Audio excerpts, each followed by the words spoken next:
committee meets today for the nomination of General John E. Hyten to be Vice Chairman of the Joint Chiefs of Staff.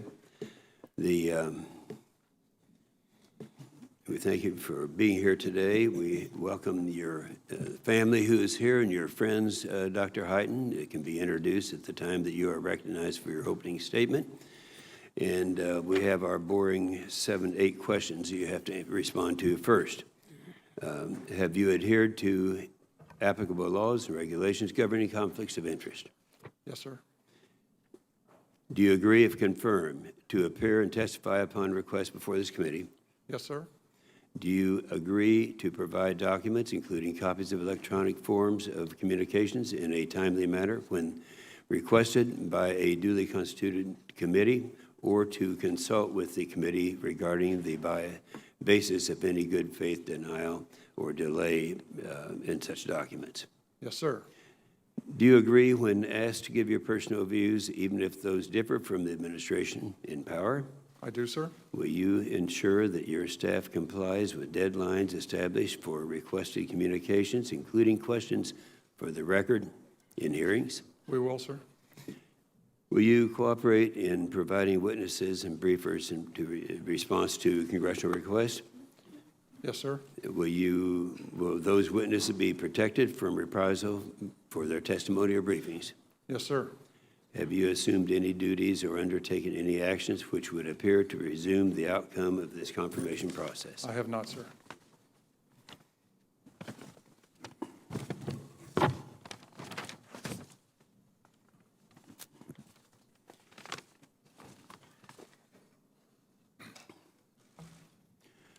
Well, the world is more dangerous now than it's been in my lifetime. I honestly believe that. I've talked to you about that.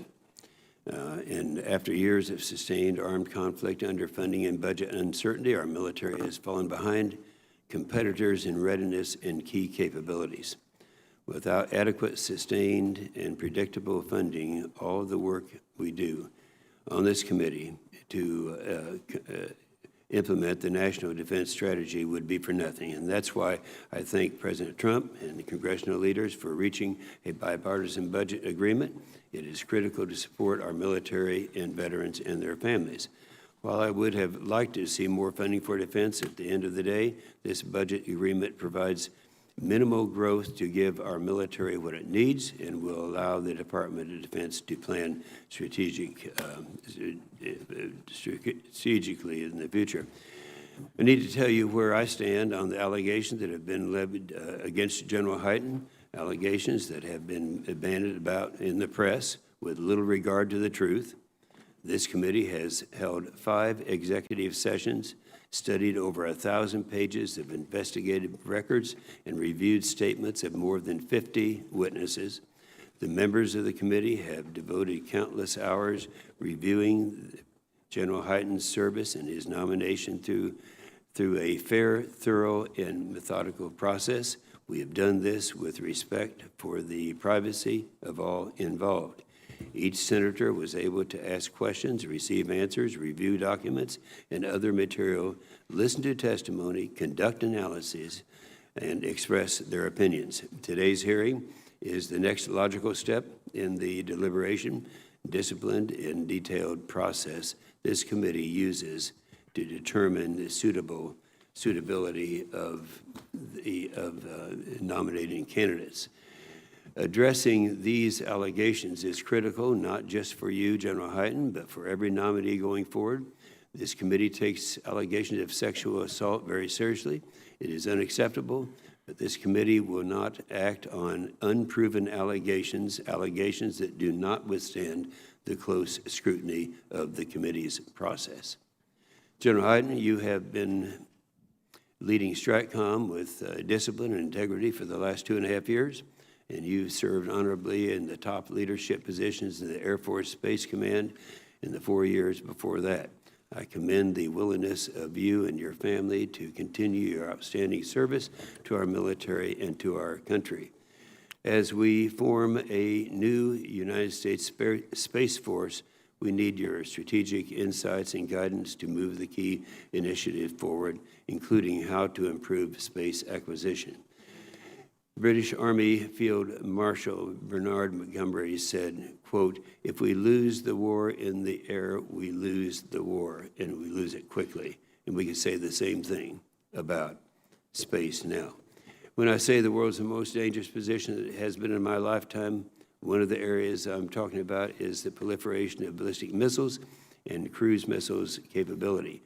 Russia, China, Iran, North Korea use missiles as strategic leverage, and we need strategic imagination and strong leadership to counter this growth. As the former Secretary of Defense Mattis said, we need urgent change at significant scale to implement the National Defense Strategy, and I couldn't agree more.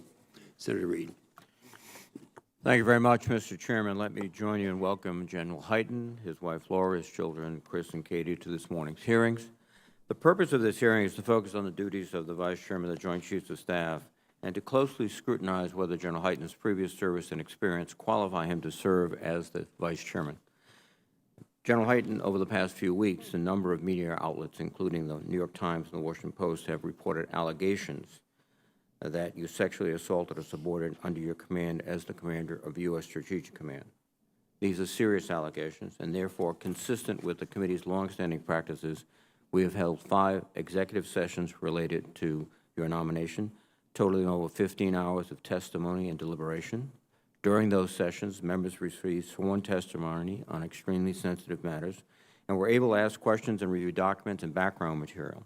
Members have been afforded the opportunity to request additional information from the Department, which we have done. These executive sessions were the appropriate forum to consider this information, which enabled the committee to utilize longstanding procedures that have served it and the Senate well for decades. The sessions allowed each member to hear the viewpoint of our colleagues, even if that perspective was different from our own. Ultimately, that dialogue helped inform our committee, and I appreciate the thoughtful consideration of every member during this process. Finally, I want to thank the Chairman for ensuring that the committee had sufficient time to conduct our review of these matters. Senator Inhofe has been extremely cooperative in this regard, and I appreciate it. Nevertheless, we must recognize that the public nature of these allegations will likely raise questions today that are appropriate to an open session of this committee. Last week, the Senate confirmed General Mark Milley to be Chairman of the Joint Chiefs of Staff. As General Milley testified, the international order established by the United States following World War II is under threat by authoritarian regimes seeking to challenge our country and our global interests. The new National Defense Strategy, or NDS, which the Department is currently implementing, will help posture the U.S. to compete with a near-peer competitor like China or Russia. As the Department pursues this new strategic direction, Iran and North Korea remain dangerous, and the threat posed by violent extremist organizations is not diminishing. Furthermore, the Department must continue to recruit and retain high-caliber individuals while restoring readiness and pursuing new high-end capabilities for the force. General Hyten, if confirmed as the Vice Chairman, you will be working closely with General Milley to address each of these issues, and I hope you will share your views with this committee on those issues. In addition, if confirmed as the Vice Chairman, you will serve a key role in the interagency process that often requires working closely with senior policymakers within the Department and at the National Security Council on critical national security issues. In light of the strategic challenges I referenced earlier, the committee looks forward to hearing from you on the effectiveness of the current interagency process. Finally, the Vice Chairman has assigned a number of specific responsibilities within the Department. First, the Vice Chairman oversees the Joint Requirements Oversight Council, which is a critical aspect in our acquisition process. Second, as a senior member of the Nuclear Weapons Council, the Vice Chairman plays a central role in ensuring the safety of our nuclear arsenal. And finally, given your recent service as Commander of U.S. Strategic Command, if confirmed, I would expect that you would play an integral role in how the Department of Defense will address the threats posed by near-peer adversaries in space. We look forward to hearing your testimony, General Hyten, and how you prioritize these duties if you are confirmed as the Vice Chairman. Thank you, Mr. Chairman. Thank you, Senator Reid, and thank you, Dr. Wilson, for being here. Your service to our country has been exemplary. We hope you enjoy your next chapter, and you're recognized now for an introduction. Thank you, Mr. Chairman. I am here to introduce General John Hyten, the nominee to be the next Vice Chairman of the Joint Chiefs of Staff. I graduated from the Air Force Academy in the 3rd class to include women, and served for 7 years as a junior officer. As a former member of the Defense Advisory Committee on Women in the Services in the 1990s, and as a former member of the House Armed Services Committee, I know well that sexual harassment and sexual assault happen in the military. It must be confronted, investigated, and punished. While I have now left the Defense Department, I was the Secretary of the Air Force and directed the investigation of allegations made against General Hyten by a former subordinate. That investigation was overseen by the Air Force Inspector General and was peer-reviewed. The task was to conduct an exhaustive investigation and to find the truth. During my time as Secretary of the Air Force, I've come before you with great success stories. And I've been here when the Air Force missed the mark. I've taken responsibility and been straight with you when we got it wrong. This investigation was thorough, and the allegations were taken seriously, and it was handled appropriately. A team of 53 investigators interviewed 63 people in 3 countries and 14 states. They reviewed over 196,000 emails and 4,000 pages of documents. They reviewed 152 travel records and portions of phone records dating back to 2015. They interviewed members of the General Staff at Strategic Command, as well as members of his staff when he was at Space Command. General Hyten is one of the most closely guarded officers in the military because he commands the nuclear deterrent. The Inspector General also interviewed his personal security team. The result is a final report of over 1,400 pages. The military does not automatically suspend people's clearances or remove them from command when there is an allegation of impropriety. If the initial facts gathered justify it, we can, and I have done so in other cases. This committee also has handled this matter with respect for the accuser and for General Hyten, with discretion and sensitivity. After all of this, I believe the Senate will come to the same conclusion I did. General Hyten was falsely accused, and this matter should be set aside as you consider his nomination. I accept that it is entirely possible that his accuser is a wounded soldier who believes what she is saying is true, even if it's not.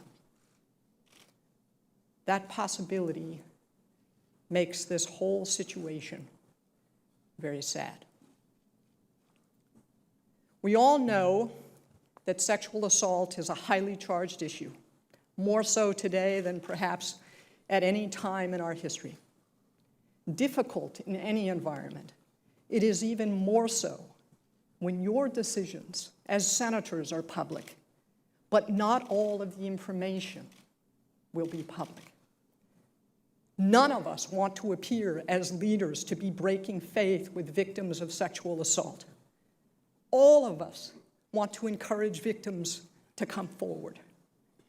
But we have to do the right thing in this case, with these facts, maintaining the credibility of this committee and this body, aligned with the American people's deeply rooted sense of justice. I hope you will agree with me that General John Hyten is worth all of the time that you have taken to consider his nomination. He's the right leader to be the next vice chairman of the Joint Chiefs of Staff. There is no other active duty officer today who combines the intellect and breadth of experience of John Hyten when it comes to 3 areas of vital importance to our national security: space, cyber, and the nuclear deterrent. John has the credibility and experience of a combatant commander, yet he began his career in acquisition. He has experience setting requirements for complex weapon systems, which is a process he will lead as the vice chairman.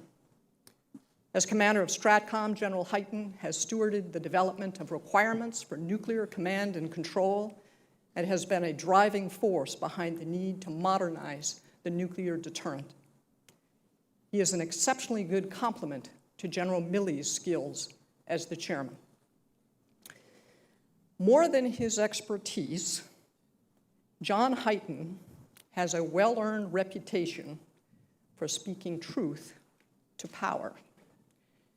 He gives frank military advice without much sugarcoating.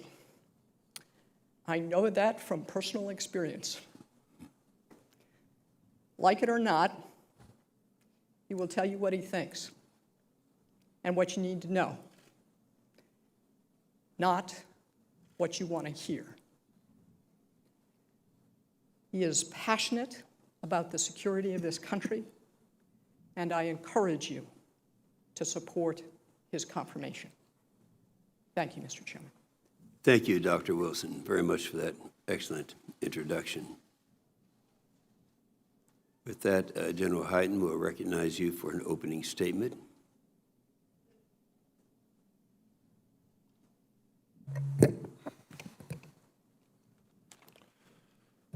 Chairman Inhofe, Ranking Member Reed, distinguished committee members, it is a privilege to appear before you today as the President's nominee to become the 11th Vice Chairman of the Joint Chiefs of Staff. I want to recognize Secretary Wilson, as you did, Chairman, for her long and devoted service to this nation. And it means everything to Laura and me that she came all this way to speak on our behalf. I thank her for that introduction. To begin, I'd like to introduce my wife, Laura, to the committee, so thank you for that opportunity. Laura and I met when I was stationed in Los Angeles, and we've been married now for almost 32 years. When we met, my long-term aspirations did not include a lifetime of service to the United States Air Force. But over and over again, opportunities to continue to come along, to do what I love, and Laura always encouraged me. During this time, her own passion for the men and women of our nation's military has grown. Today, she's an advocate in our communities and works to empower and care for our military families. She is an amazing woman, the best person I know. She is ready to fight for this country alongside me one more time. And together we also had the joy of raising two incredible children, Katie and Chris, both successful in their own right, each with weddings this year. Katie's here with us today from Boston, but Chris couldn't make it all the way from Colorado on such short notice. But sitting next to them is my brother Scott, representing my mom, dad, and my sister in Alabama. And I've been lucky to have them by my side every step of the way. This last Christmas, I was asked to talk over with my family whether or not I would consider serving in another position if it were offered. I wasn't sure what I would say, but this was clearly a family decision. That's when Katie made it quite simple, asking me, if you love this country and you love the people you work with and you still feel you can make a difference, then why stop? Period. Simple. So that's why I'm here.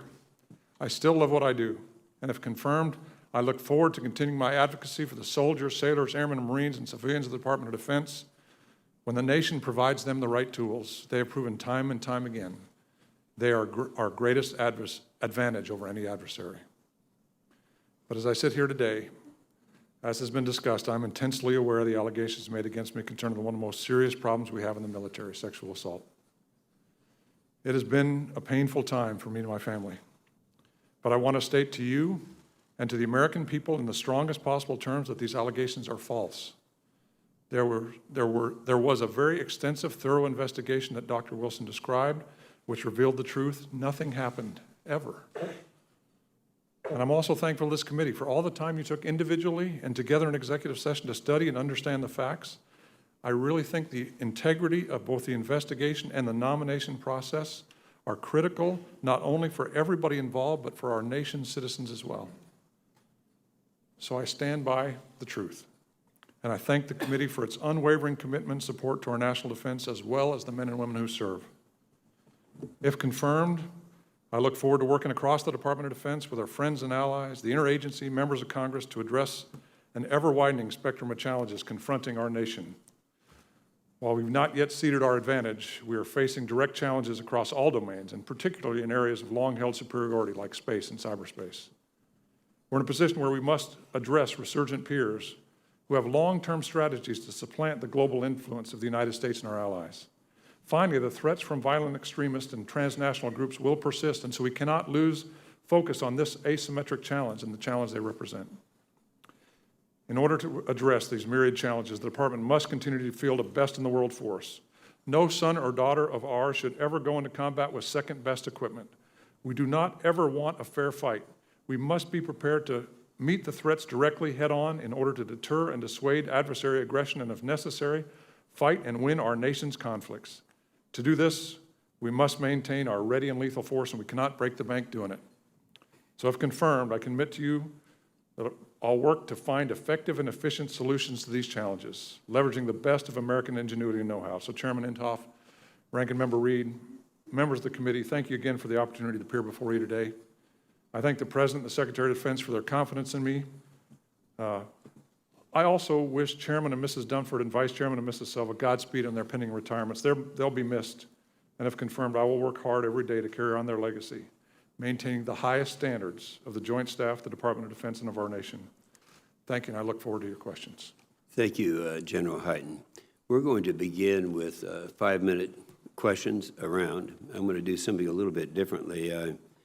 In my case, there's one among us here who's spent more time than anyone else looking into allegations against you, General Hyten, and I'm going to use a small part of my time and then yield the rest of my time to that individual when her time is appropriate. So first of all, let me just hold this up here. This is something we've talked about a lot. You're very familiar with this. I'm sure you've read it over many times. This is something that we have used as a blueprint for our actions. And I think it'd be, I would like to get from you, number one, do you agree with me in terms of the significance of this document? And secondly, would you agree that you would use this also as a basis of blueprint from your activities? And just to make sure, Senator, you're holding up the report of the Commission on the review of the National Defense Strategy? That's correct. Yes, sir. I've looked at that, and I think the National Defense Strategy is an important document, and I think the Commission did a great job in walking through exactly what our challenges are. Clearly, our challenges are the reemergence of Russia and China, and we have to be prepared for that, but it goes through all the other things we have to be worried about as well, emerging technologies, challenges that we have. It's a very good document, and I think you used the word blueprint, a good blueprint, and something we need to continue to follow. That's good. And I would remind you that this is put together by equal number of Democrats and Republicans, but all of whom were experts in this field. And the second thing is really, I don't need an answer for this, but I do need to make sure that we get an answer for the record. And that is, it's a little different what we're doing now. We have China and we have Russia in a situation where they actually have some things better than us. We have a gap that's out there, a credibility gap against these two countries. And for the record, I'd like to have you outline in detail where that gap is. All right? Senator, I'll be glad to do that. And with that, I'm going to yield the rest of my time to Senator McSally at the appropriate time. Senator Reed. Well, thank you very much, Mr. Chairman, and thank you, General. You stated in your opening comments that you categorically deny all of these allegations, and you have done so under oath. Is that correct? Yes, sir. Yes. There is, regardless of the outcome of our proceedings, the issues that are surrounding you now that were not surrounding you months ago. And if you are confirmed and you assume the responsibilities of the Vice Chairman, how will you deal with these issues, right, correctly or incorrectly, but they will be there? Senator, I've thought about that a lot. I've thought about that a lot with my family. My wife and I talked about that really for the last couple of months. Laura actually says it best. She says, this is the United States of America. The truth has to matter. And we believe that the truth will come out, and the truth will tell the story, and we'll be able to then continue to serve and do the things we need to continue to defend this country. So, Senator, it's been a difficult time, but we fundamentally hold to the truth. One of the aspects of this case that has involved you has been problems within your headquarters, frankly. Some have described them as toxic, et cetera, and this is in your immediate headquarters, which raises, I think, the question which a leader must address. Why weren't they identified sooner? Why weren't they corrected more, I guess, expeditiously, but also more, less disruptively, might be the way to describe it? And do you think you took the appropriate both action and responsibility for what happened in your headquarters? So, Senator, as the commander, I assume responsibility for everything that happens in my command. That's the nature of command. And we had a toxic leadership problem inside the command, and I did not recognize it for a significant period of time. The Army has had that problem for a while, and they published a regulation in 2017 to help train the Army leadership to help identify toxic leaders, because the problem with toxic leaders is they look absolutely brilliant to the leadership, but it's not that way below. And so it took me a long time to understand that. When I did identify it, I acted quickly, decisively. The investigations were thorough, and we did the right thing through that entire process. As both my opening statement and the Secretary's comments indicated, that as the chairman of the JROC, the Joint Requirements Committee, you have an absolutely critical role, particularly as we find ourselves with programs that grow in cost, remarkably so, and schedule slows down. Can you give us just a small inkling of what you'd like to do to accelerate the schedule and decrease cost? Well, Senator, that's 38 years of experience I got to cram into 30 seconds. So I will just say that I've thought a lot because I've watched the JROC for a long time.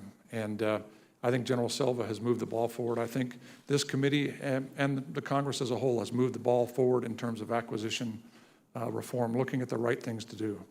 I think what we have to do on the requirement side is always make sure we're focused on the requirements being the capability, not the widget, not the solution. In the past, the JROC has got into very, very specific system-level requirements. General Silva has worked to pull that up. I think the leadership of the department has worked to pull that up. If confirmed, I'll continue to drive that forward and make sure that the JROC looks on capabilities and what capabilities we have to have, and make sure that they're real, achievable, rational, but not specifying a solution. Thank you. Thank you, Mr. Chairman. Thank you, Senator Reed. Senator Wicker. Mr. Chairman, I yield my entire time to Senator McSally, and I understand that I may be recognized for 5 minutes in her place later on in the hearing. You will be recognized for 5 minutes in her place as if. Thank you, sir. You are recognized, Senator McSally, for your 5 minutes plus my 4. Thank you, Mr. Chairman and Senator Wicker. When I disclosed in a hearing earlier this year that I, too, was a survivor of military sexual assault, I never saw myself in this position. As a 26-year veteran and member of this committee charged with oversight of our military and confirmation of nominees for senior military positions, I do not take the allegations made against General Hyten lightly. I take them extremely seriously, and I treated them as such. Over the past 3 weeks, I focused nearly solely on this issue in an effort to seek the truth. I am grateful that the chairman, the ranking member, and this committee took a methodical, objective approach and conducted a thorough review. As a result of the exhaustive process and extreme due diligence, I have full confidence in General Hyten's ability to be the next vice chairman of the Joint Chiefs of Staff. He's the right leader at the right time for this important position, and I'm confident he will continue to serve in uniform with honor, humility, and integrity. I look forward to working with General Hyten on critical national security and military issues, and I will also value his partnership, along with other military leaders, on efforts to prevent and improve the response to military sexual assault, including support to survivors and due process for the accused. I have and always will support these serious issues being worked out through thorough and due process, and not in the court of public opinion, where all the information, evidence, and testimony are not fully known. I am confident in the outcome. To be clear, this wasn't just a jump ball, not a he said, she said, not a situation where we just couldn't prove what allegedly happened. I too believe that truth still matters in this country, and the full truth was revealed in this process. The truth is that General Hyten is innocent of these charges. Sexual assault happens in the military. It just didn't happen in this case. I pray the accuser gets the help she needs and finds the peace she is searching for, but it cannot be by destroying General Hyten with these false allegations. I didn't take coming to this conclusion lightly. I knew the message it could send to sexual assault survivors who haven't seen all the information on the case that I have. To them, I'm honored to continue to be a voice for you. Don't take the wrong message from how this is being played out publicly. The process I just witnessed was strong, fair, and investigators turned over every rock to seek justice. I will continue to fight to ensure the best possible outcomes and to fight for real victims. All sexual assault allegations should be treated seriously and investigated fully. All alleged victims should be treated respectfully. All accused should be assumed innocent and afforded due process. All of that occurred in this case. False allegations like these are not without collateral damage. Male military leaders may avoid choosing females for key positions, ultimately hurting servicewomen's opportunities for career-enhancing jobs.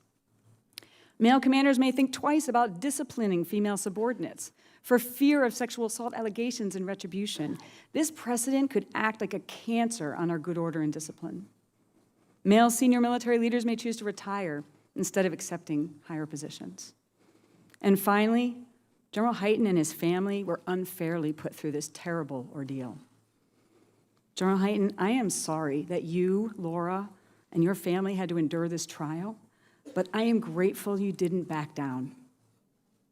You continued to carry yourself with integrity, humility, and respect through this process, something many of us would struggle to do. Sadly, it's become increasingly common in Washington for people to try to destroy each other for their own political benefit or some other selfish purpose, with no regard for the truth or the lives damaged in the process. This committee has traditionally tried to stay above that fray, focusing on the national good and our collective duty. And we each have a choice now. That choice will determine whether we further encourage and incentivize politics of destruction, or whether we make a clear stand for the principles of justice, decency, and truth. I implore each of my colleagues, let's rise above the pressure of the moment and do the right thing for the country, our military, sexual assault survivors, this institution, our values, and General Hyten and his family. If it were you or a loved one falsely accused of these crimes, you would hope that those of us called to serve would find the strength and courage to do what is right and what is just. The decision that we make here, hopefully this week, will reverberate for a long time to come. General Hyten, I look forward to supporting you and working with you as Vice Chairman of the Joint Chiefs of Staff, and I encourage all my colleagues to join me. Thank you, Mr. Chairman. I yield back.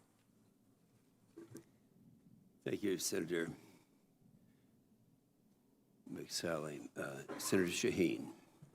Thank you, Mr. Chairman, and thank you, General Hyten, for being here today, and to your family as well. Senator Reid outlined some of the responsibilities of the Vice Chairman of the Joint Chiefs of Staff. If confirmed, you would be the second highest individual in the military. We've heard from Dr. Wilson, who was the Secretary of the Air Force who oversaw the investigation into the allegations of sexual assault. She reported that the investigation cleared you of any wrongdoing. But The allegations come at a time of increased instances of sexual assault in our military. 50% increase in assaults on women in the survey that was released in May by the Department of Defense. And despite the conclusion of the investigation, I'm sure, and I'm sure you would agree with me, that there will be those in the public and those in the military who will say that your clearance was just the Department of Defense and the top military brass coming together behind one of their own over the survivors of sexual assault. So how do you reassure those who are concerned about sexual assault in the military that you are committed to addressing this issue and will do everything you can, if you are confirmed, to address this issue? So, Senator, one of my fundamental precepts of my life and career, it's actually one of my red lines that I announce at every change of command I've ever taken, all the way back to 1996 when I became a squadron commander, is that everybody that raises their right hand and swears to support and defend the Constitution of the United States of America deserves to be treated with respect. And I will continue to push for that. I know we have a serious problem with sexual assault. It became, emotionally powerful for me when the problems at basic military training at Lackland happened about a decade ago. That's when I knew that we had a real problem. And we've been trying to get after that ever since. And we have not done a good job. It has not gone the right direction. It is a scourge on our military. I did read this last week, the 17 initiatives Senator McSally has in the National Defense Authorization Act. I fully support those. I think that's a good start. I think we have to work together to try to figure out how to do better with this. I think there's a role for the Congress, a role for the Department of Defense, a role for the executive branch. We all have to get after this problem, and I pledge that I will do that, and I will do everything in my name to always, or everything in my power to always do the right thing, so that everybody knows that we're watching that issue closely and doing everything we can. Well, given that that's been a consistent response from the leadership of our military now for several decades, and we still see the numbers going in the wrong direction, should we be thinking about taking this issue outside of the chain of command of the military and dealing with it in a different way? So I don't believe that the chain of command can be removed from any problem in the military and solve it.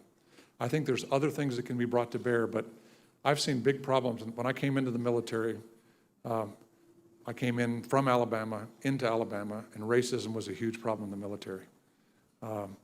Overt racism. It's still a systemic problem in our society, but I watched commander after commander after commander take charge, own that, and anytime they saw it, eliminated it from the formation.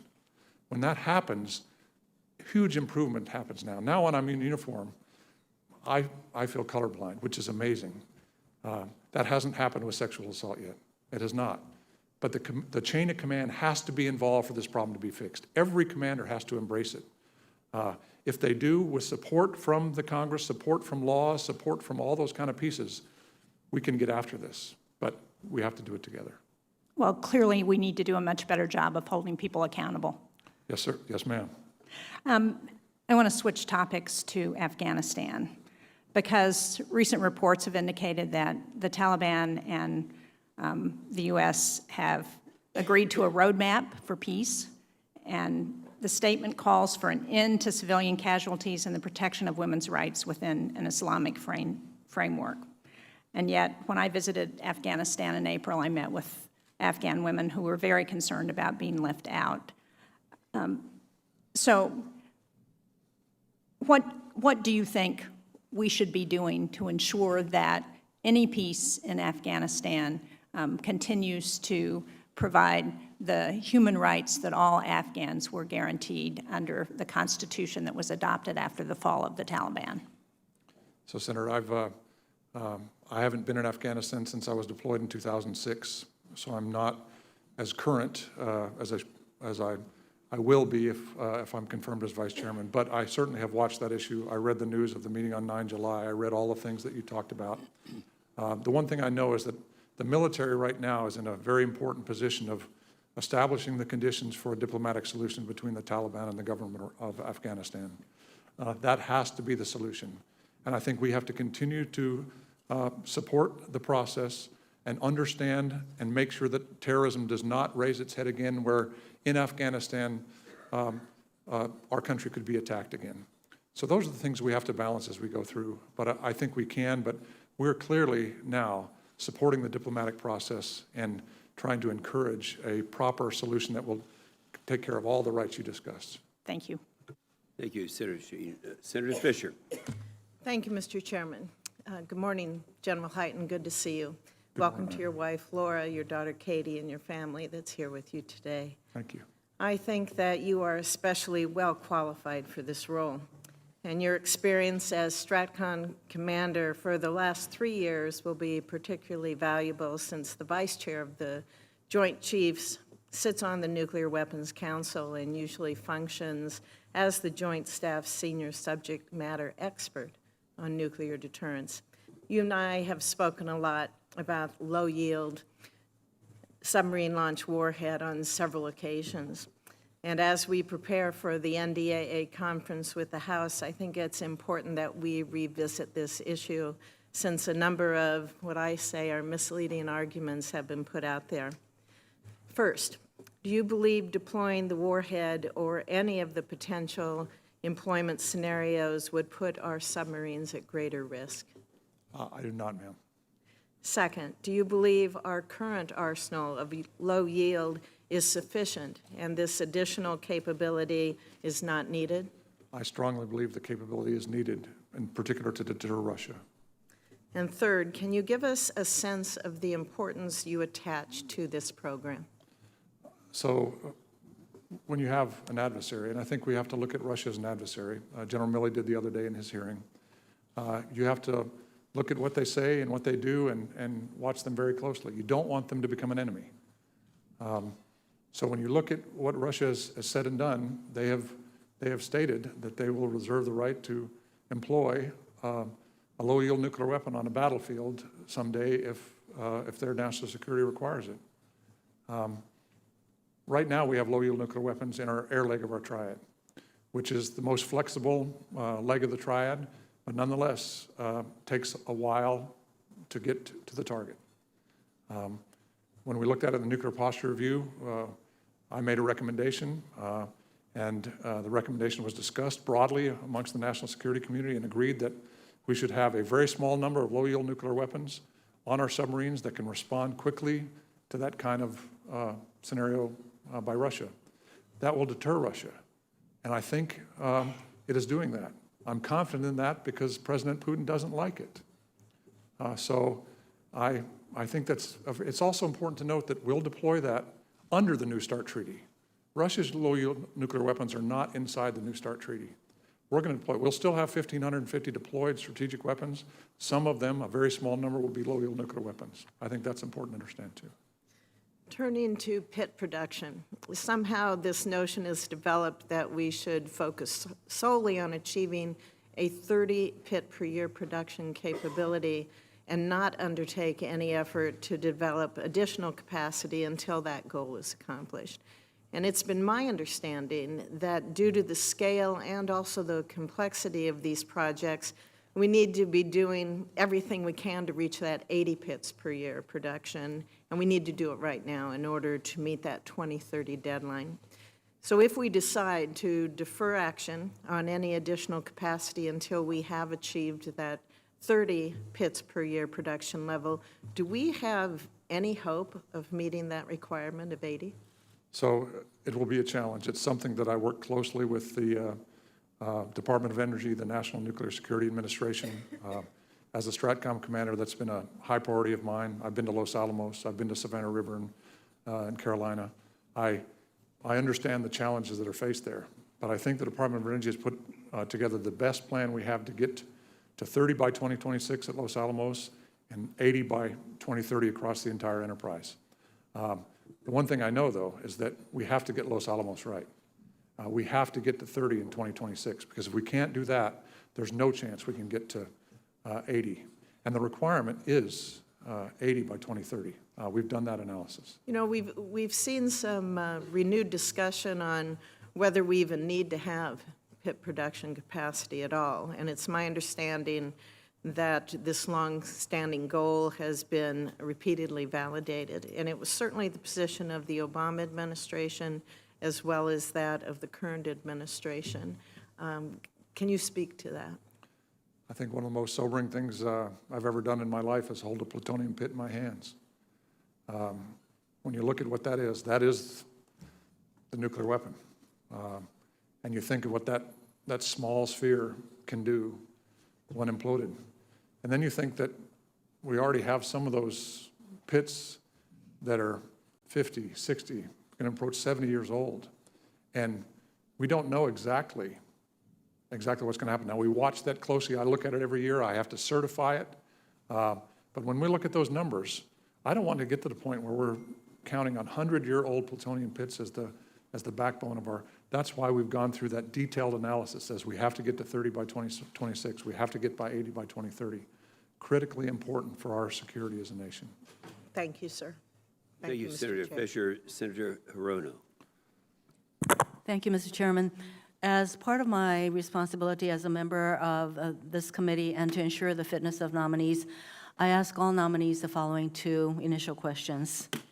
First, since you became a legal adult, have you ever made unwanted requests for sexual favors or committed any verbal or physical harassment or assault of a sexual nature?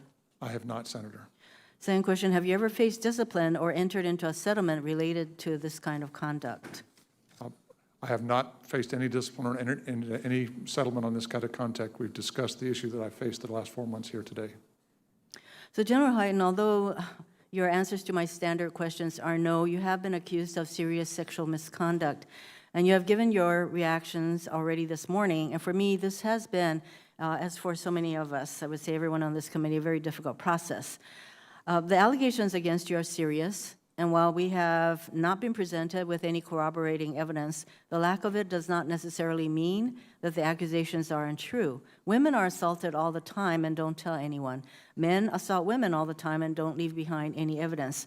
Of course, you have denied the allegations, and between the military and this committee, it appears that some very rigorous investigation has been done. And women do sometimes make false accusations, although I'd say it is rare. Each of us has to weigh all of the evidence and testimony and make our own judgment about whether or not you should get this promotion. So in light of all of this, is there anything else you'd like to tell us that could help us make this decision regarding you? I think, Senator, that the executive sessions or the executive sessions you had with me last week is a very important piece to continue to look at. I stand by my testimony,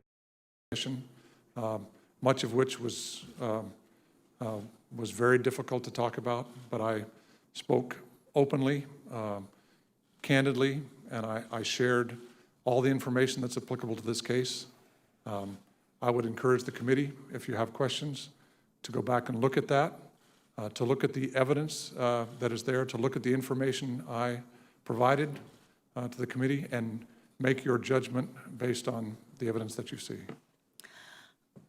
The fear that men in command or men in positions of authority will be subjected to false accusations because of the fear that women spend time basically sitting around accusing men falsely is a dangerous view in my opinion, because the fact is women who are sexually assaulted more often do not report. Now, you testified this morning that it took you a significant amount of time to recognize that there was a toxic leadership issue in your command. Why did it take you so long to recognize this with regard to the lieutenant? To be clear, I take full responsibility for everything in my command. But the nature of a toxic leader is that they are brilliant to the boss. They absolutely are. That's how many toxic leaders have made it all the way to the general officer ranks and the flag officer ranks, because the bosses don't see those kind of things. You have to have people that come to you. And when people started coming to me, because she was so brilliant in her work, I thought that there was an issue with rough edges around an Army officer. We talked about that. Rough issues about language, we talked about that. But it took me to do an actual inquiry, not into that specific behavior, but into the entire climate of my headquarters, before I actually saw the evidence that there was toxic leader there. And Well- once I saw that, I took quick action. General, when you indicated that it took you a significant amount of time to recognize that there was a toxic leadership situation, it sounds as though that you had gotten some indications that there were concerns, and so it's not as though everyone came to you and said, this person is a toxic leader. So would you say that perhaps you had a blind spot with regard to the colonel because you considered her brilliant and you kept giving her good reviews even during the course of the investigation, her 15-6 process? So I had a small number of people come to me, and people that I trust, and I talked about those in detail in the executive session, so I won't share their names and what they told me in the open hearing. But I think that, again, toxic leadership is a very difficult thing to identify. And once I did identify it, I moved quickly in order to deal with that. But it still took.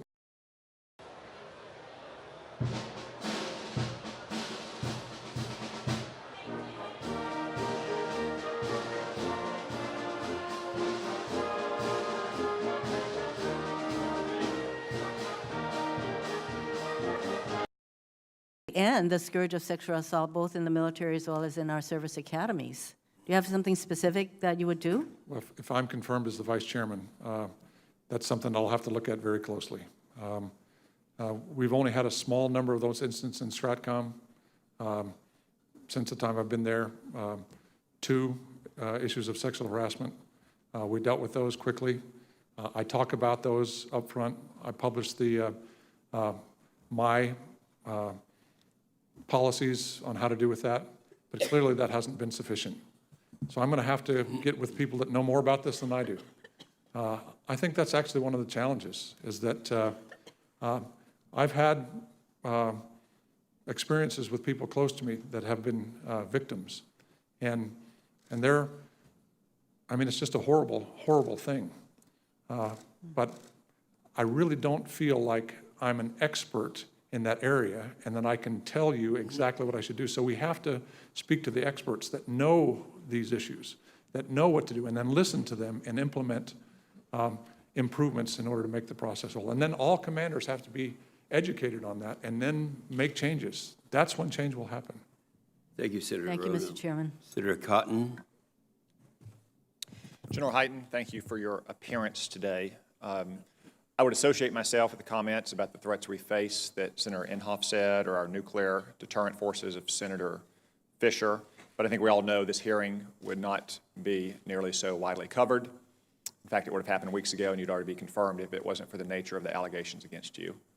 So on those, I want to associate myself with Secretary Wilson, former Secretary Wilson, who has resigned from the administration and returned to the Academy, who is under no compunction to appear here today, and Senator McSally, who recognized that sexual assault and sexual harassment, sexual misconduct of any kind have no place in our military. But the facts do matter, and we should judge every case on its facts. This committee has spent dozens of hours, weeks really, reviewing your case. And as Senator Hirono said, there has been no corroborating evidence of the allegations against you. As Secretary Wilson said, you have been falsely accused. So I just want to touch on a few of these details that I know are in your personal knowledge. As the commander of Strategic Command, you are in the nuclear chain of command, correct? Yes, Senator, I am.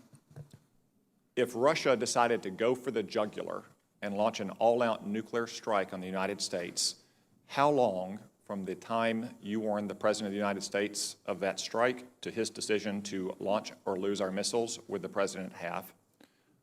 In the worst case, it's a small number of minutes. In most cases, though, the President has a significant period of time. However, because the worst case is only a small number of minutes, we have to be connected all the time. Minutes, not hours, to be sure. Minutes. So at no time can you be off the grid. I cannot be off the grid. In fact, I bet that you are prepared at this very moment in this hearing to step out to advise the President on just such a contingency. Is that right? If something happened, my communications team is right there with the communications I have to have, and I would step out and get on the phone. So you are guarded and attended to by your security detail and communications detail 24 hours a day, Unless I'm on leave. in which case you have signed that authority over to another person. I delegate that authority. It's called the Vol 4 authority to my deputy commander. As Secretary Wilson said, your details were interviewed in the process of this investigation. Are you aware of them giving any corroborating testimony to your accuser's allegations? No, I read all their testimony. I only got a copy of the investigation a week ago, so I've only had a chance to go through it once. But every member of the security detail that was interviewed saw nothing like that. Second, as the commander of Strategic Command, you are a pretty juicy target for cyber attack and for hacking by countries like China and Russia. Do you have a phone besides a government cell phone? I do not have anything besides a government cell phone. Was that cell phone searched as a part of this investigation? It was searched. To your knowledge, did it include any corroborating evidence of the accusations against you? None. Third, there have been some who have claimed the Air Force mishandled this investigation, that you should have been temporarily removed from your job or had your security clearance temporarily revoked. Would you temporarily remove from their job or revoke the security clearance of any subordinate who was accused of misconduct with no corroborating evidence in their interim? So there's a two-part answer to that question. Number one, I would not take any action unless the information was corroborated, because I think that presumes guilt. But I would take action to remove an individual if they're in the same office space temporarily until we got to that point. Okay. The nature of the sexual misconduct allegations against you have been widely reported in the media. I won't rehearse them. Has your accuser ever accused you of other kinds of non-sexual misconduct? Yes, sir. What was the nature of those accusations? Since she was relieved against my command and me before this investigation, I think there were 34 different accusations, 24 against my chief of staff, 6 against me, 2 against my deputy commander, 2 against the investigating officer of the investigation. Were any of those accusations of a non-sexual nature against you or others in your command corroborated or substantiated? None were substantiated. Thank you. My time is almost up. I'll just say again, I want to commend, in particular, Senator Inhofe, Senator Reid, for the way they've conducted this review. We have, as said, spent dozens of hours, weeks really, reviewing the 1,400-page report, hearing for hours from your accuser and General Hyten, yet there is zero corroborating evidence of these accusations, as Senator Hirono acknowledged. In fact, every bit of evidence, just some of which we've touched upon today, more of which I hope will be released soon in a redacted fashion as appropriate, tends to credit your denials. And I think it's very important that we confirm you, because I think you'll be great for the job, but I think it's also very important that we maintain the basic American standard that the facts do matter. And when someone faces an accusation, whether it's General Hyten or the thousands of Lieutenant and Sergeant Hytens out there who are watching this hearing today, they understand that the facts do matter. Thank you, Senator Cotton. Senator King. Thank you, Mr. Chairman.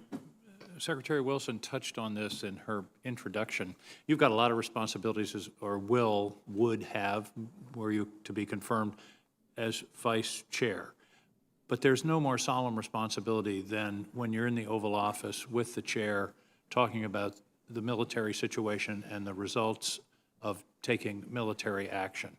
Will you commit to this senator, to this committee, and to the American people unequivocally that in that situation you will give nothing but your unvarnished, truthful analysis based upon your 38 years of experience and based upon your wisdom and knowledge of the circumstances that would result from military action? I have the last 2.5 years, Senator, with the President in some uncomfortable discussions, and I commit that if I'm confirmed as the Vice Chairman, I'll continue to provide best military advice as you describe. Thank you. I think that's the most important responsibility that you have aside from all those others. The Oval Office can be an intimidating place, and it's human nature to tell the boss what he or she wants to hear. But your willingness to tell the truth under whatever the circumstances are, is at the heart of your responsibility to this president and to this country. Completely different topic. Do you believe that it would be in the national interest of the United States to accede to the UN Law of the Sea Treaty? I'm not a legal expert on the Law of the Sea Treaty, so I don't know the pros and cons, Senator, of the benefits of that. I do know that the Law of the Sea is an appropriate standard that nations look at, and including the United States, when they consider freedom of navigation, when they consider borders, when they consider all those kind of pieces. But I don't have enough legal knowledge to talk about the issue about that treaty. I've not looked at that, Senator. Thank you. How do you define the national security interests of the United States in the Arctic, which is one of the most strategic areas in the world? I think the national security interests of the Arctic have always been critical to North America. I've been a member of NORAD, the North American Aerospace Defense Command. I've watched General Shaughnessy talk about it this year in particular, and I think he talks about it very well as the commander of NORTHCOM and NORAD. As the climate changes and that part of the world does open up to navigation, the threats up there will be much more significant. But you go all the way back to the 50s when we built the distant early warning line all the way up north in order to watch the threats from the Soviet Union at the time to make sure we could see the threats in time to respond. That has always been a critical piece. It's going to become more critical, though, as the sea lanes open up. I agree. I have friends in Maine who say, why are we paying all this money to upgrade the nuclear forces? We have missiles, we have bombs, we have airplanes, we have submarines. Why are we spending money to talk about upgrading them? Give me the argument to take home. So in 2029, it's going to become very, very difficult to maintain the Minuteman force in its current configuration, just because of the nature of rockets. And I won't go into the details You there. mean just because of their age? Just because of their age. The same is going to happen with the B-2 because of the stealth characteristics of the B-2. It's going to have to be replaced. It's interesting because at a certain date in the future, and I won't go into that here, the Ohio-class submarine that we currently operate will not be able to go into the water anymore. And therefore, we have to have a new submarine to replace that. But what's behind all of that? Why do we need all those things? Because we have adversaries who are building a triad to challenge us. And in order for us to effectively deter them, because remember, the primary use of our nuclear arsenal is to prevent the use from nuclear weapons on the United States of America. Exactly. The purpose of having the weapons is to never use them. Isn't that correct? It is, and it's a dichotomy. It's also have to be ready to use them, and we have to have ready forces, and our adversaries have to know that. Because if they're not ready, if they're not capable, then they're not an effective deterrent. They're not an effective deterrent. That's exactly right. Thank you. Thank you, Mr. Chairman. Thank you, Senator King. Senator Rounds. Thank you, Mr. Chairman. General Hyten, first I want to thank you and your family for 38 years of service to this nation. I know that the events of the last few months have been hard on you and on your family, but I also am certain that you understand the reason why you need to move forward.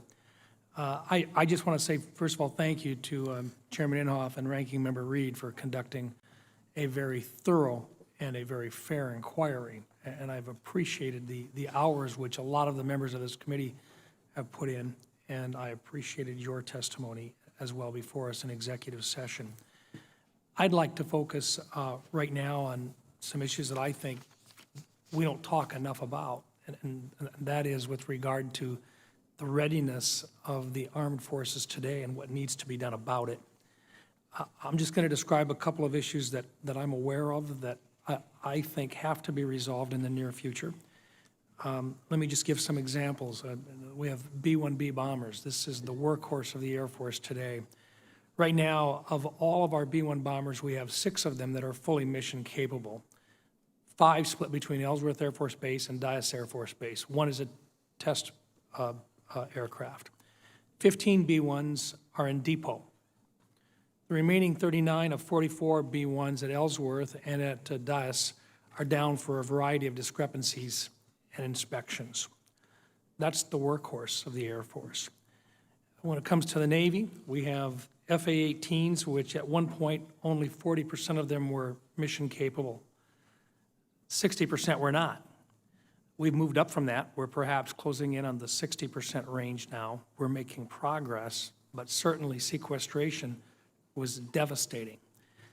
Within the Navy itself, just on nuclear attack submarines, the USS Boise is an example of what happens when you don't have the resources or the capabilities. The Boise, a USS attack submarine, a nuclear-powered submarine paid for by taxpayers, was at dry dock, or it was at dock, not even in dry dock for a period of years. It will have been at dry dock or at dock, not even capable of submerging for 6 years. 3 other nuclear attack submarines we find in exactly the same predicament. It means that our depots simply are not ready for them. When it comes to the F-15s, we've had F-15 that have been held down because they haven't met structural requirements. We've got F-22s right now that are the premier fighter aircraft in the world today, and yet their age is showing. Time and again, it's not just been sequestration, but it's a matter of depot and the capability to put equipment into depot and get it out in a timely fashion. We're going to look at this year, our committee is recommending, or at least we're prepared to vote on, a $738 billion defense budget. I'd like you to just if you could, in 2 different areas. Number one, what do we got to do to get the depot systems so that they actually work the way they're supposed to? And second of all, can you imagine a scenario in which we could do any justice at all to these men and women who wear the uniform and need absolutely good equipment if we end up with a $576 billion defense budget rather than a $738 billion defense budget as required by sequestration if we're not able to move the existing defense proposal forward found in the BBA this year? So actually, I think the big answer to your question, Senator, is the same for both questions, and that is stable funding. When you look at the challenges with the depot, and you look at our readiness problems, many of the readiness problems date back to the first year of sequestration. And that's when we impacted readiness across the board. That combined with continuous at-war capabilities for the last 18 years, you put those things together and it puts a huge stress on the force. So having stable funding is critical. That's why when I saw the agreement on the $738 billion in the Bipartisan Budget Act, because my biggest fear was a return to continuing registration or sequestration or a long-term continuing resolution. Both those scared me, first from a readiness perspective, certainly from a modernization, but readiness, because we're just now starting to come out. You raised the B-1 issues. That is in my portfolio, and my air component watches that close. We took a hard look at that after the problem with the Fitzgerald and the John S. McCain in the Pacific to see if across our force we saw anything. We saw issues in the B-1 because we were just beating the heck out of them, deploying them. And so we had to pull back a little bit and get after fixing those issues, and the depots can do that if they have stable funding. So this is a critical issue, Senator, and I appreciate you raising it. Thank you, General. Thank you, Mr. Chairman. Thank you, Senator Round. Senator Heinrich. General Hyten, as you know, I'm concerned about the risk that NSA is taking by splitting the production of plutonium pits between Los Alamos and the MOX facility, the mixed oxide fuel facility in South Carolina. I want to ask you if you're concerned about that risk, especially with respect to meeting the timelines for our LEP, which you've touched on, but also with respect to the potential for splitting the expertise and potentially creating a brain drain between the Center for Excellence at Los Alamos and a facility that has yet to be stood up at MOX. So one of the things that Administrator Lisa Gordon-Haggerty and I have discussed is that it's the STRATCOM position, my position, that we can't split the expertise from Los Alamos. We have to focus on Los Alamos, get to 30 at Los Alamos. When you looked at the long-term plan, however, it was going to be difficult at Los Alamos to get to 80. It would still be difficult to get to 80 at Los Alamos.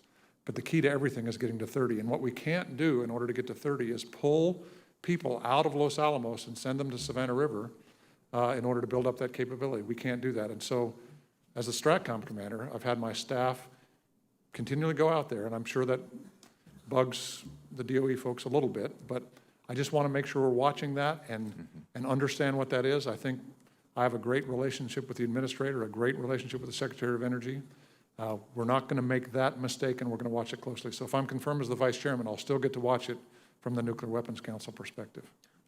I appreciate your bugging. I think that's my concern exactly, and I appreciate your focus on that. We've had some conversations in the past about the modernization of our space assets, and in particular on the importance of preserving our successful investments, the things that are working well, and not reinventing the wheel as we stand up new capabilities. So as you well know, the Space Rapid Capabilities Office, Space Vehicles Directorate, Advanced System Directorate all play a critical role in researching and developing our nation's space systems. I just want to ask you if I have your commitment that you will push for the full utilization of those existing assets, even as we modernize our overall space capabilities. I commit to that, Senator. They're an important piece of the answer. One of the things I was pleased with this year is the growing interest and investment in hypersonic R&D. Over the last several months, the Pentagon actually requested a transfer of $50 million to cover the cost of the design and development of a prototype mobile launcher for a long-range hypersonic weapon. Can you talk a little bit from your perspective about this reprogramming and more broadly where you see the future of hypersonic development going for DoD? Yes, sir. As a combatant commander, I'm not involved in the details of moving the money around, but I'm a huge advocate for pursuing hypersonic technology.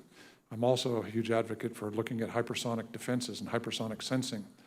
That's what I can do as the combatant commander, because this is critical to our nation's future. We have adversaries that are going extremely rapidly in this area, and we have had fits and starts over the years on that hypersonic technology, which I believe is a mistake.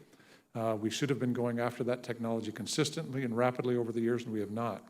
So if I'm confirmed as vice chairman, I guarantee you that we will advocate inside the Joint Requirements Oversight Council, the JROC, and other places in order to ensure we continue to focus on hypersonics. It seems to me that there are a handful of these capabilities, like hypersonics, like directed energy, that really are going to define the nature of the relationship between us and our near-peer adversaries in the coming years. Another one of them is artificial intelligence. Secretary Espert explained his belief that artificial intelligence will likely change the character of warfare, and whoever masters it first will dominate on the battlefield for many, many, many years. I tend to agree with that estimation and would just like your thoughts on the importance of AI. So I've got to speak on that a few times in the past in public. Once in Halifax with Eric Schmidt of Alphabet Google, talking about that impact.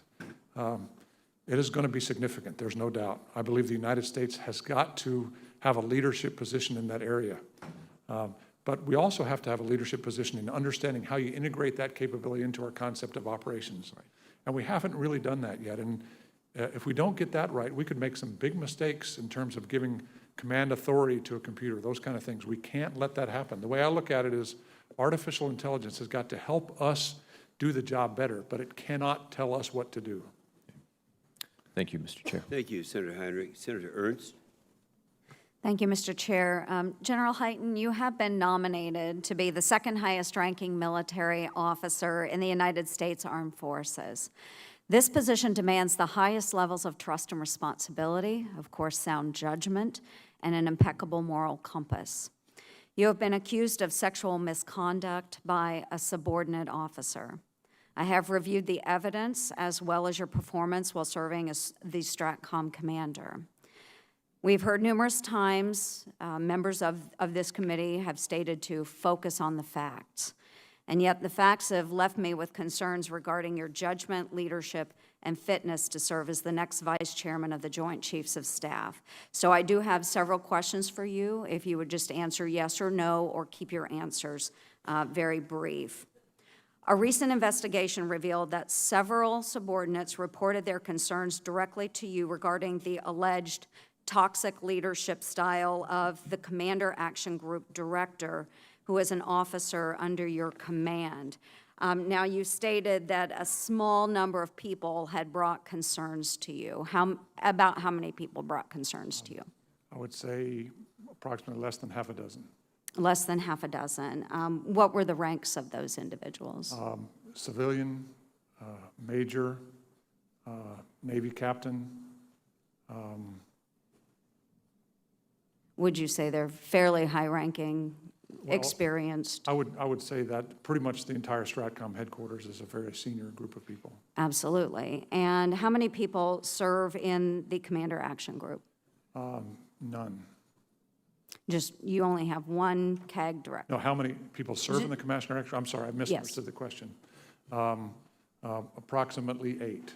Okay, so you said about half dozen folks brought forward concerns, and you have 8 people that serve. So it sounds like a large number of the CAG brought concerns to you, and these are leaders that are fairly experienced and have a good number of years of service. And nobody on the CAG brought me those. Okay, so these are outside folks bringing concerns to you. Okay, thank you for that clarification. Now, just to clarify, if you go back to the executive session, you'll see I described one individual who came to me to speak for people on the CAG, and that was the one that was the instigator for me to take action. Okay. And despite the fact that you were cited numerous times throughout the investigation as enabling this alleged toxic leader within your command, you didn't take the inquiry outside of STRATCOM for an impartial commander to review or adjudicate, correct? No, ma'am, I did not. Okay.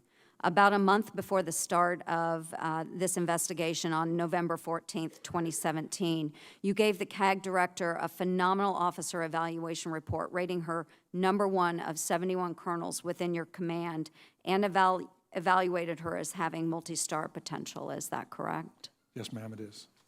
Yet about 90 days later, after the investigation was completed, you approved a written reprimand of Colonel Spletstozer, correct?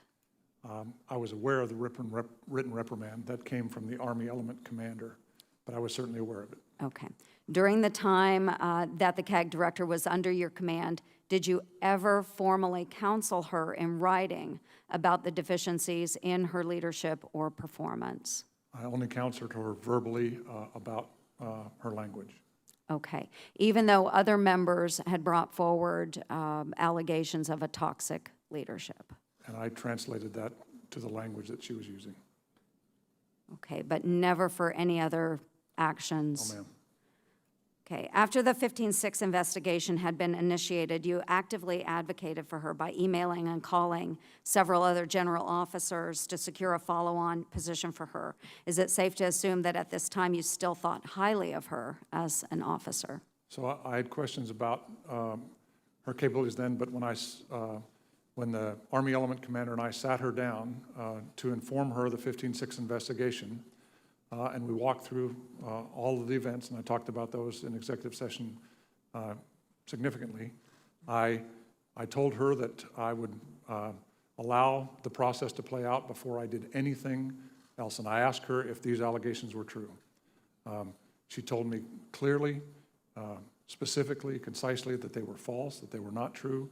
She would be found innocent, and I committed to her that I would not treat her any different until I had firm evidence that to the contrary. Okay. I am very concerned that during the process of your time as the STRATCOM commander, there had been this CAG director within your command that other people multiple times went to you, voiced their concerns about the toxic leadership.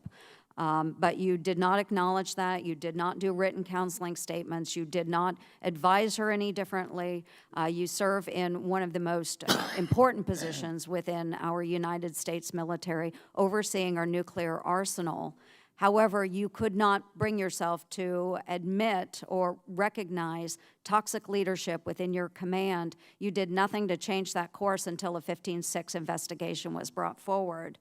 And you continued to endorse her. You only did something about it when concerns were raised about your own leadership. And the investigation was not forwarded onto your higher echelon command, which I see as a clear conflict of interest. So all of this suggests a conflict between your personal inclinations and your professional responsibilities. There are professional responsibilities associated with being such a high-ranking leader, and that is to make sure that those within your command are following your directive and not not engaging in toxic leadership. So this leaves me with concerns about your judgment and ability to lead in one of the highest positions in the U.S. military. I will listen to the rest of the confirmation process, but I do want to share those concerns today. So thank you very much, Senator Mr. Chair. Senator Manchin. Thank you very much, Mr. Chairman, and thank you, General Hyten, and your family for the services you've given to our great country. If I could ask the first question is, what do you consider the greatest threat the United States of America faces today and in the near future? From my perspective, the greatest long-range challenge is China, because they have the economic power and they're building the military power to challenge us regionally and ultimately globally.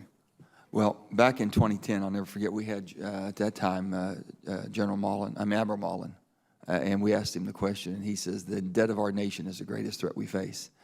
We're going over $1 trillion again, and the reason I say that, and the good people of West Virginia asked me how we're spending the money for the military, and we have, I'm going to use round figures, around $700 billion is what our budget is, give or take, over and under.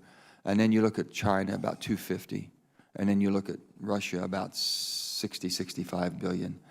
And we try to justify why are we so more costly. And then we look at basically the people that we have in uniform. And I think in military, we have U.S., we have 1.3 active, another 860,000 reserves. China has 2.2 million active, 510,000 reserves. And Russia has 1 million active and 2.5 million in reserve.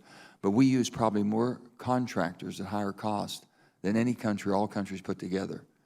And I look at basically the National Guard, reserves, and things that we have specialties in that we could probably utilize a lot greater. Have you all identified that and looked at ways that we could justify and maybe have a little better control of the cost that we're spending right now? So I'll give you a specific example, Senator, because I think the point you raise is a really good one. But we have to work together with the Congress to balance the number of people we have in uniform versus how we're going to use contractors in particular.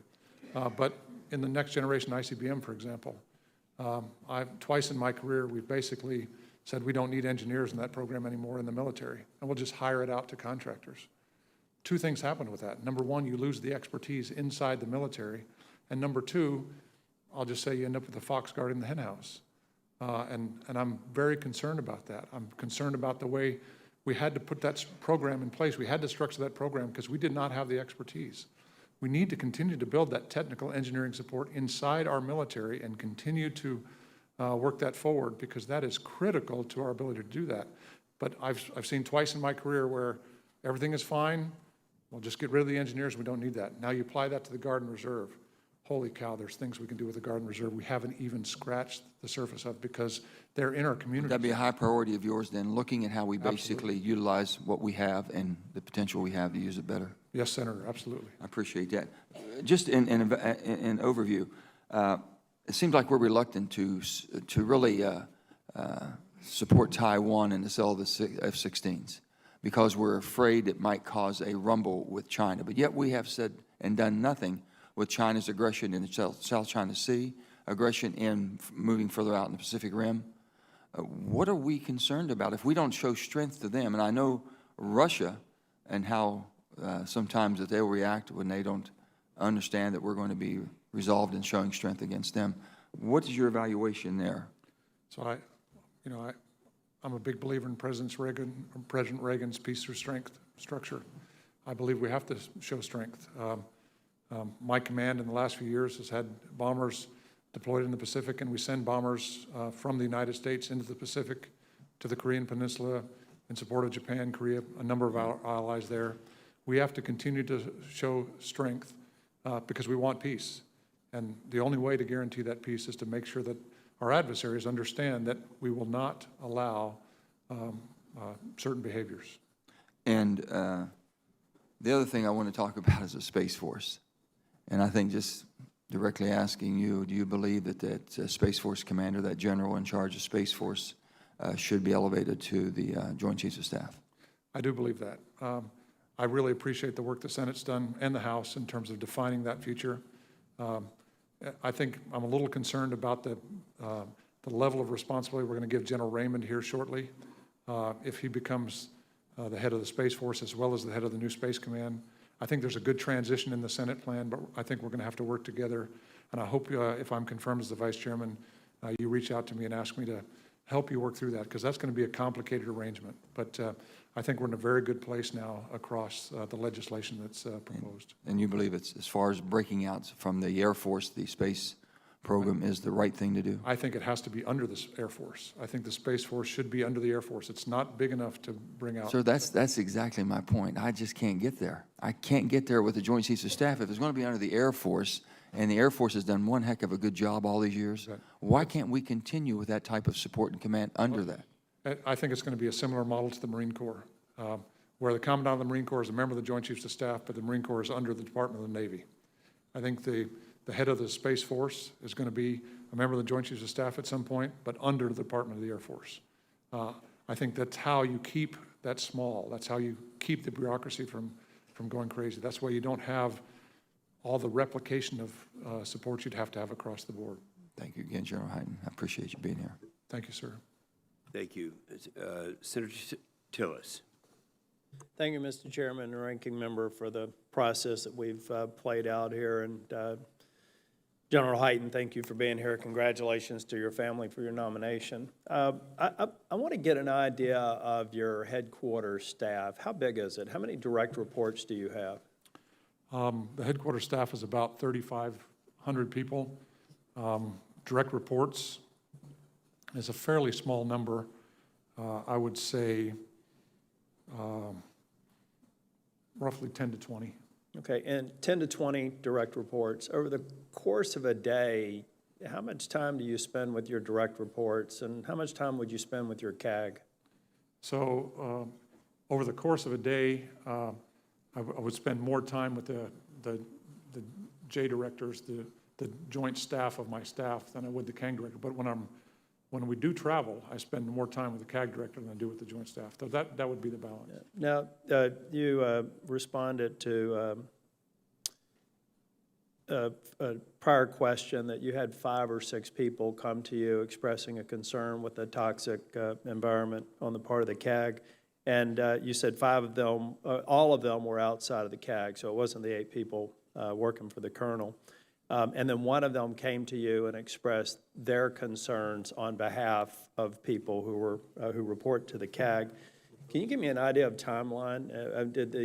When did that discussion, was that the last discussion that you had before you ordered the 15-6? No, that was the last discussion I had was in the late fall of 2017, and it's when I ordered a preliminary inquiry into the overall climate of the front office, not just the Commander's Action Group, but my office, the deputy's office, the chief of staff's office, the lawyer, the doc, public affairs, protocol, everybody that was in the front office. Because to be honest, I was still looking at the issue from this might be an Army, Air Force, Army, Navy issue, because Army officers tend to be a little more aggressive, a little more rough around the edges, and I was, and you need to understand, she is brilliant. Yeah. She was doing spectacular work, and so It is true that you gave a very strong evaluation, but based on your knowledge of the past history, has that been typically true of other assignments that the colonel had? She had up and down in her background. I don't know much about her time as an earlier officer, but I know that there were up and down times in her background. Well, I should have started by saying I want to fully associate myself with Senator McSally's comments, the work that she's done here. I mean, literally, the public needs to understand the hours of research that have gone in ahead of this committee, the nearly 1,300-page report that we've reviewed, every allegation that's been studied, pinned down, and proven to not have any corroborating testimony. I think all that information will continue as we move forward and hopefully vote on your confirmation this week. I want to shift to some local issues in North Carolina and really the housing situation across the country. Are you aware of some of the military housing problems that we have, and can you give me a quick thumbnail on what we need to do to improve it? I'm fully aware of those problems. I've seen those problems. We actually have very good housing at Offutt Air Force Base where I live now, and a great contractor supports that, but that is not the case in a large number of bases across the country. And I really, when we started down this privatized housing path, I really did not like the model we were putting in place. We were putting in a low-cost model, looking for low bidders to provide the housing that will take care of our families. Can I get your commitment to make sure this is a priority to get it right this time? Yes, sir, absolutely. You know, we're going through the discussion right now on the budget cap still, and if I'm China, I'm hoping that we fail to get this approved, right? If we move into a 3-month sort of scenario on funding, and they're into decades-long scenarios on funding, what does that do to your ability to actually achieve any of the goals that are in the National Defense Strategy? It impacts, I mean, the National Defense Strategy has an assumption of stable budgets. Would it be fair to say it'd be devastating? It would be devastating. Even a CR that goes for a few months is going to be impactful. A year-long CR would be devastating. Sequestration would be even beyond that. Thank you. I look forward to supporting your confirmation. Thank you, Senator. Thank you, Senator Tillis. The next one to be recognized will be Senator Duckworth. However, we have 3 votes that are starting. I'm going to go down and catch the first one, come back, and Senator Reed will be following. So you are recognized, and Senator Fisher is presiding. Thank you, Mr. Chairman. General Hayden, I'd like to talk a little bit about the NDS and looking at force projection. We have spent money on F-35s, we've spent money on new capabilities. We're talking about the nuclear fleet. But I do think that we've overlooked the logistics capability or lack thereof within our military. I don't think we have the sea lift hulls, the capability, or the heavy lift airlift capabilities in order to project and sustain our forces abroad for any extended period of time. Would you agree with that assessment, and can you give us your opinion on that? So I do, Senator. I think if you look across the entire Transportation Command portfolio, I think you'll find some of the biggest challenges we have in the military. And it's not just the lift side, not the sea lift side, the airlift side, ground. It's the tanker piece as well. If you look at what we have to do in order to move around the world, we are tied to the logistics train. If we can't effectively move quickly, reliably, and effectively, we cannot do what the National Defense Strategy says we need to do. We're slowly coming on with the KC-46. We have challenges on the lift side. If you look across their entire portfolio, there are big issues there that need to be worked. Will you commit to working those issues to improve? If I'm confirmed as the Vice Chairman, we will take, I guarantee that General Milley is fully aware of them too. General Dunford is. If I'm confirmed as the Vice Chairman, I guarantee we'll look at that close. Thank you. Looking to the Indo-Pacific region, if confirmed as Vice Chair, would you make sure that our day-to-day relationships with partners and allies are strong enough to withstand friction with China? One of the things I learned when I went to Singapore, the Defense Forum, the Shangri-La Summit recently, was that many of our, not necessarily allies, but friends in the region feel very much that they're unable to stand up to China because we are not there. And just having our presence in the Indo-Pacific region allowed them to say, hey, we can't do everything you want us to do, China, because the Americans are here. And not necessarily forcing them to choose, but really just being a presence and increasing that presence. Would you agree with the assessment that we need to improve that presence in the region? Senator, you know, when you read the National Defense Strategy, it's clear that China is a priority. And we have to treat it as a priority, which means we have to be present in the right places. We have to partner with the right nations and build those partnerships over the years. And you can't build partnerships if you're not there. Thank you. I do want to touch on the allegations against you. Is it true that your official cell phone that was reviewed for text messages that you turned over very willingly was wiped in an upgrade process? I read that in the investigation. I was not aware that it was wiped. I guess it was part of a normal update. So I have an official phone. I use the official phone. It gets software updates and other updates all the time. To me, it's just the unclassified phone. Okay. What I learned from the investigation and the report was that indeed both yours and the colonel's phones were wiped, and that they were only actually able to review a couple months worth of text, not an entire. So there were quite a few text messages that were not able to be reviewed. In your answer previously to my colleagues about what will you do to demonstrate leadership in the area of sexual assault in the military and solving this problem, your answer was really vague. I really wanted to hear so much more, and for you to say, I don't know enough, and I'm going to wait and talk to the experts, really bothers me, because you've had such precise answers on everything else. And yes, this is a cancer within our military. This is a cancer within our own ranks. And you said that you've been concerned about this since Lackland. So you had over 10+ years while you've been in leadership to talk about this. And you can't tell us that when you become vice chair, one of the first things you're going to do would be, say, appoint someone to your personal staff whose job it is to deal with this, create a panel that's going to look at this, go out to the military, to the Air Force Academy and personally figure out what's going on. You can't come up with any ideas like that after 10 years of concern. I worry about your leadership on this issue. So as the vice chairman, I'll need to work with the chairman and the services. Most of these issues have to be handled in the services. But as the vice chairman, I'll have a significant role in reaching out to work those issues. There's no doubt. In the United States Air Force, we've gone through multiple programs, green dot programs, respect programs, a number of different And they haven't programs, worked. and they have not worked. So clearly from my background and perspective, and the reason I said what I did earlier is that I've thought about it a lot. I've worked with people close to me asking what should we do? It is a very vexing problem for me, because every time I see the numbers, they seem to be worse. They don't seem to be better. And we're taking all these actions. And if I was going to, I think those are all good programs too. I think those programs are effective, and I've got good feedback from them, but the numbers don't change.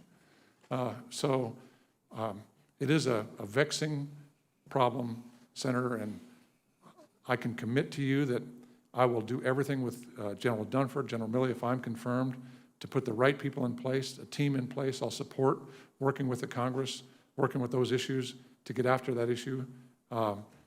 We have tried so many things in the military, and I've been part of the leadership team that tried all those things and implemented them. And the numbers say they're not working. Thank you. I yield back. Senator Kramer. Thank you, Senator Fisher. Let me add my voice to the chorus of praise for you, Senator Reid, and for Chairman Inhofe for conducting an incredible process for all of us. I have prayed that God would give you both wisdom, and I prayed to thank him that he has. And so I express that to you. And thank you, General Hyten, for your service, and to your family for your incredible sacrifice and service for all these years and your willingness to continue to do it. I want to follow up on a couple of the things that have been brought up here. In fact, real quickly, with regard to Senator Duckworth's question about text messages, that same technology of wiping the phone clean does not apply to emails. Is that correct? In other words, all of the emails that were referenced were available. And I mean, I think we've looked at 195,000. The inspectors have. I have not. All the emails are available. All right. I want to make sure that's clear. With regard to Senator Ernst's issue of judgment and the toxic leadership issue, I'm just going to bring up a few things and then just let you respond to them. First of all, she referenced a conflict of interest that I don't believe you had time to respond to, but I caught the distinction that the 15-6 was an Army channel, right, inspection or investigation. Your Air Force, maybe you could help clarify that a little bit, and with regard, again, to the conflict of interest claim. And then if you could also tell me, is there, did anyone else provide these glowing reviews of the colonel that, that you're being now somehow chastised for? I want to make sure that it's not just you with some infatuation. And thirdly, maybe just to round it all off, is it unusual for toxic leadership to be more easily identified by subordinates than by superiors? In other words, maybe that clarifies it simply enough. I just throw those things out and let you respond to that, and then maybe save a minute for a question about GBSD. So in terms of other, she was a White House fellow. Very few people in the military ever make it to be a White House fellow. That's one of the highest accolades across the entire executive branch of government, to be a White House fellow. That is significant. That shows you the power of her intellect, and she had 4-star commanders in the past that pushed her to be a White House fellow. My predecessor, when I took command, had nothing but great things to say about her. when I look at a White House fellow, and my predecessor, who's one of the finest gentlemen I've ever met, say nothing but glowing things about her, I'm assuming that this is a spectacular officer. And that's probably, I saw that, and then I saw the continuing great work and all of those pieces coming forward, and that's how the situation started, and that's how we walked down that path. And I assumed that the Army had sent me this spectacular officer, and I saw that in her performance. That's how it worked. So do you think, is it unusual for a boss to view a subordinate through a different perspective than a subordinate's subordinates? That's, this was difficult for me to understand as a commander, because I let that happen in my organization. So the Army Regulation 600-100, that became part of the 15-6 investigation, became very important for me to understand, and I read it in detail. And it was published in 2017 because commanders were having just this problem, that were having problems identifying toxic leaders. And I had never read that before, but when I went through the documentation, I saw exactly what was happening in my organization, but I did not recognize it at first. Then just shifting gears to the one main issue that I've raised with, well, in the last couple of weeks, both General Milley and Secretary Esper, you and I have talked about it in the past, but there's been a new development, and that relates to the timeline and the importance of the timeline of the ground-based strategic deterrent and the replacement for the Minuteman III, which is, of course, which we have, of course, at Minot, as you know.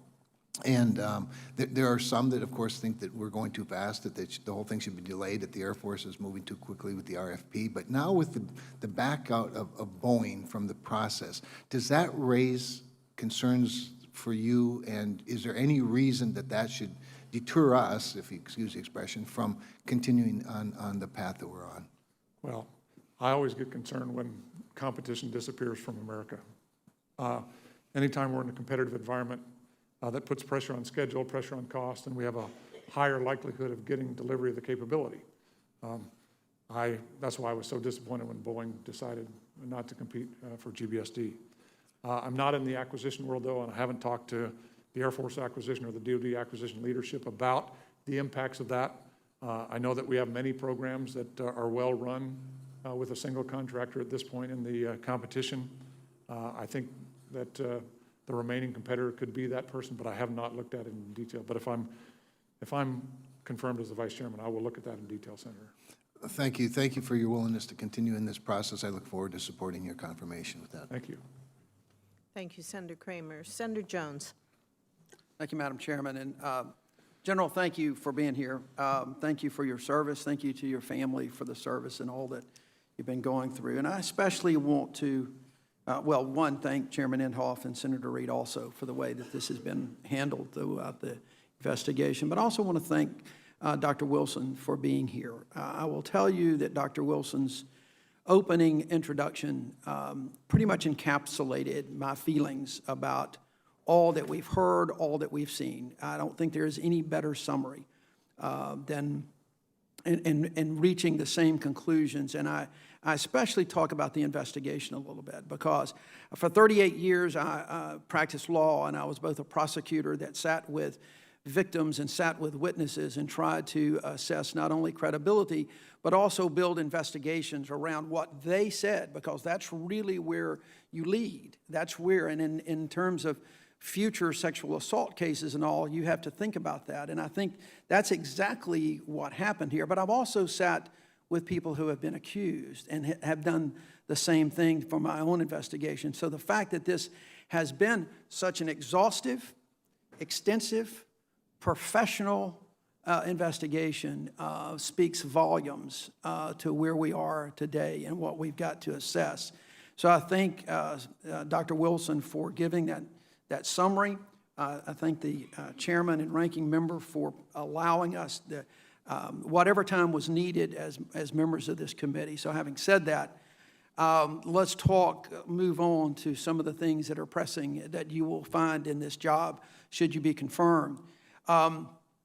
General, China, Russia, North Korea, Iran, they're all becoming more and more confident in challenging the United States just below the level of military conflict, what many refer to as the gray zone. And they're doing it with various tools that include cyber, information operations, proxy support, political coercion, and just other means. So my question is, do you believe that the United States has a clear and comprehensive strategy for gray zone competition? And by competition, I don't mean just reacting when something in the world happens. I mean anticipating and deterring that gray zone competition as well. Senator, I don't believe the nation has a clear strategy for dealing with that gray zone competition right now. I think it's a very complicated issue because it is a whole of government issue. It is not just a military issue. It's not something that the military can sit down and say, okay, how do we deal with the gray zone conflict? Because it impacts commerce, it impacts homeland security, it impacts almost every element of our society. And so we have to figure out how to do that together as a whole of government. And it's a different world that we live in. And the way our country is structured, it becomes a little bit problematic to move quickly there, whereas adversaries can move quickly in there because there's a single decision maker that moves down that path. So we have to sit down and figure this out. I know that we have teams doing that right now. I've asked a team at Stratcom to look at what the Stratcom role in gray zone conflict should be because it is a learning experience right now. The department is looking at that, but it is a whole of government issue. All right, thank you. And I take it, though, that I take it from your answer, though, that that is being done. It's a priority that you think that we need to do for the future. It absolutely is a priority because it's going to be part of our world for as far as I can see into the future. All right. Last thing I want to just ask, I saw where Secretary Pompeo announced that this week that the president has said that we need to draw down troops in Afghanistan by Election Day 2020, which, quite frankly, I find a little bit disturbing that it was based on an election as opposed to some military decisions. I was in Afghanistan with Senator Reid, Senator Shaheen recently, and do you see a drawdown that will completely remove all troops out of Afghanistan? And the reason I say that is because I ask the question because it seems pretty clear to me that ISIS is still a serious, serious threat over there, and we cannot take our foot off of their neck, while at the same time dealing with China and Russia and their influence over there. What do you see? How do you see the troop drawdown that the president wants playing out in the next few months? So, again, Senator, that's not the Stratcom area of expertise, but I have talked about that a lot inside the senior leadership of the department, and I've been in those discussions. And I think the challenge, there will be a drawdown of troops in the future. I don't think there's any doubt of that. But I think it has to be conditions-based, not necessarily just a specific date. It's got to be the conditions are right on that specific date, and then we can get there from here. Now, I haven't talked to the President or Secretary Pompeo, but the conditions have to be set in Afghanistan before I think we can fully leave, because otherwise the challenge will be the Taliban, the ISIS threat, the various terrorist threats can raise themselves up again, and we can't let that happen. Thank you, General. That's precisely the answer I was hoping to get. So thank you very much for your testimony. Thank you, Senator Jones. Senator Blackburn. Thank you, Mr. Chairman. And General, thank you so much. And Secretary Wilson, we appreciate that you're here. And we like having you back in D.C. So thank you for being here. And to your family, I want to say welcome. We appreciate that you all are here, and we are thankful for your time and your willingness to work this. I want to stay right where Senator Jones was, looking at, I call the new axis of evil, which is Russia and China and Iran and North Korea. And when we talk about Russia and China, they are putting quite an emphasis on their strategic and non-nuclear weapons, one of which is cyber. And I want to encourage you, as you take on a new role, to help in this perception that they are going to have the opportunity to be a player in this great power competition. And I think you're exactly right to say this is a strategy that is in need of talking this out and developing a strategy and having a game plan for how we move forward there. So I thank you for your emphasis on that. I want to talk for just a moment about Republic of Korea.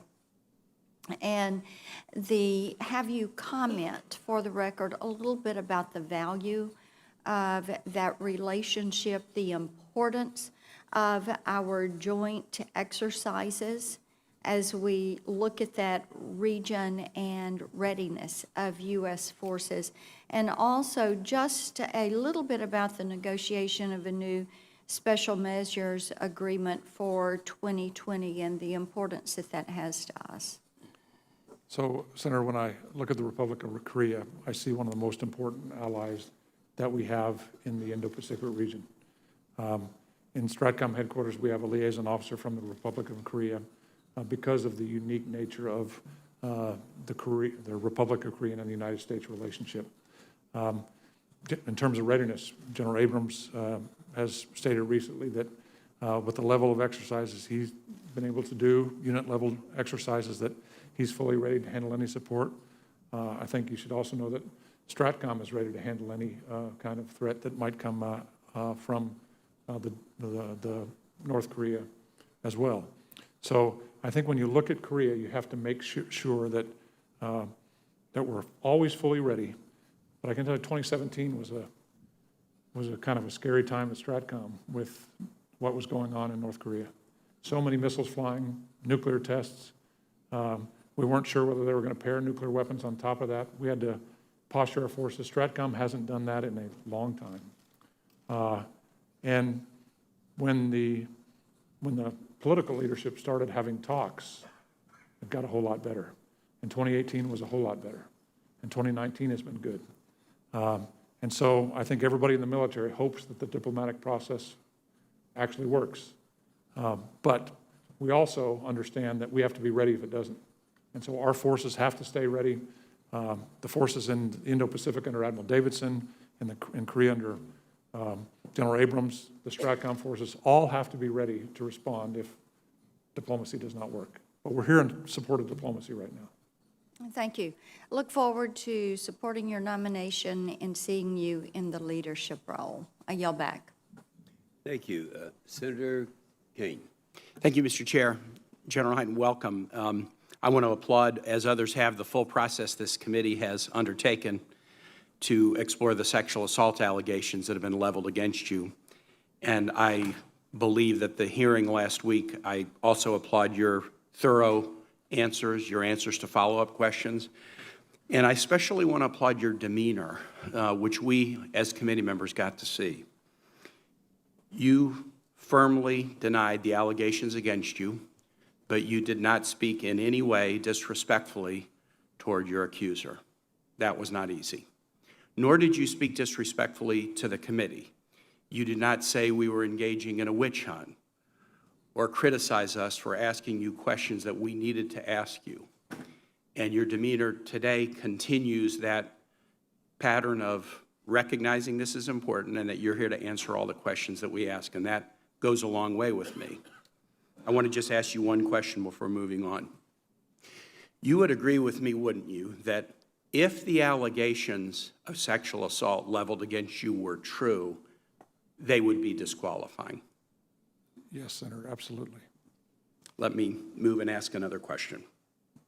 Did you, advanced policy questions were submitted to you, and the answers to those questions were delivered to the committee, I believe, on Saturday, the 27th. Did you review the answers to those questions? I worked all of those answers. That was a significant effort for me and my staff because of the timing that was involved with this hearing. Let me read you one of the questions and one of the answers. Do you support United States accession to the United Nations Convention on the Law of the Sea? Here's your answer. Yes. Like my predecessors, I support joining the convention.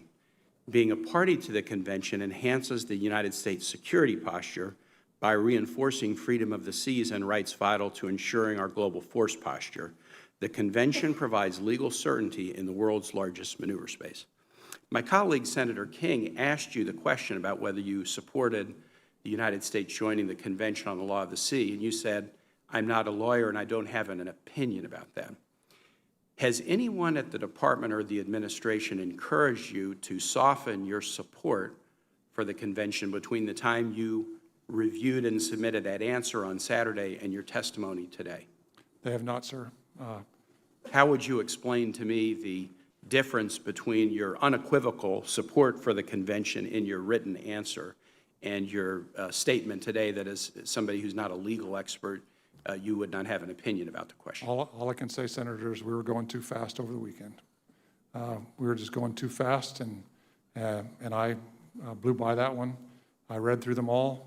I looked at them to make sure I understood what they were, but I blew by that, and my belief is that that answer has sort of been boilerplate position of the Department of Defense for many years, that every current and past Secretary of Defense and Secretary of State has said that they support the Convention on the Law of the Sea, and the only time I've ever heard anyone sort of suggest maybe backing away from it is you today, and I just wanted to make sure that we are not seeing either an administration or a department that is changing the position. no, that's not true, Senator. Like I said in my answer to Senator King, I support all the elements that are in there. Right, you support it in we should practically abide by it whether or not we join the convention. Absolutely. So I agree with everything that's in there. I just, I clearly went too fast on my APQs. All right. It's relevant because I was worried if somebody had suggested that you might take a different position today, it would be relevant to another question that Senator King answered, which is, are you going to give your unvarnished advice to the boss whether or not they're going to agree with you? I will always give my unvarnished advice, and when I screw up, I'm going to tell you I screwed up too.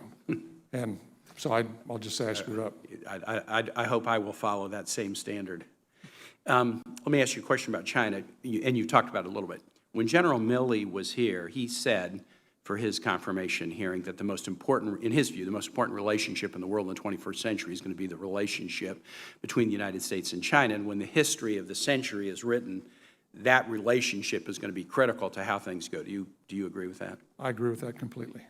And would you agree that because of the need to focus on China, not only their military capacity, but they're also competitors in diplomacy, economically, humanitarian aid, otherwise, that if we engage in questionably necessary military activities or focus our attentions elsewhere, we could do so at the risk of allowing China to catch up and exceed us in their capacities, military and otherwise? I think we have to always watch closely exactly where China is, understand what there is. I hope we continue to have a closer military relationship with China so we can understand each other. I think transparency in those areas is very important to building stability as we go into the future. We've tried to do that with the Soviet Union, tried to do that with Russia. I think China is a big piece of that, and I hope we work that in the future. Thank you. Thank you, Mr. Chair. Thank you, Senator Kane. Senator Hawley. Thank you, Mr. Chairman. General, thank you for being here today. I have been part of all 5 of the executive sessions that this committee has held related to your nomination. I've heard you testify at quite some length in executive session. I heard the Colonel, your accuser, testify at quite some length in executive session. I've reviewed the very extensive report on these allegations. I've also reviewed some of the transcripts of your testimony and the Colonel's from our executive sessions just to make sure that I understood exactly what your answers were.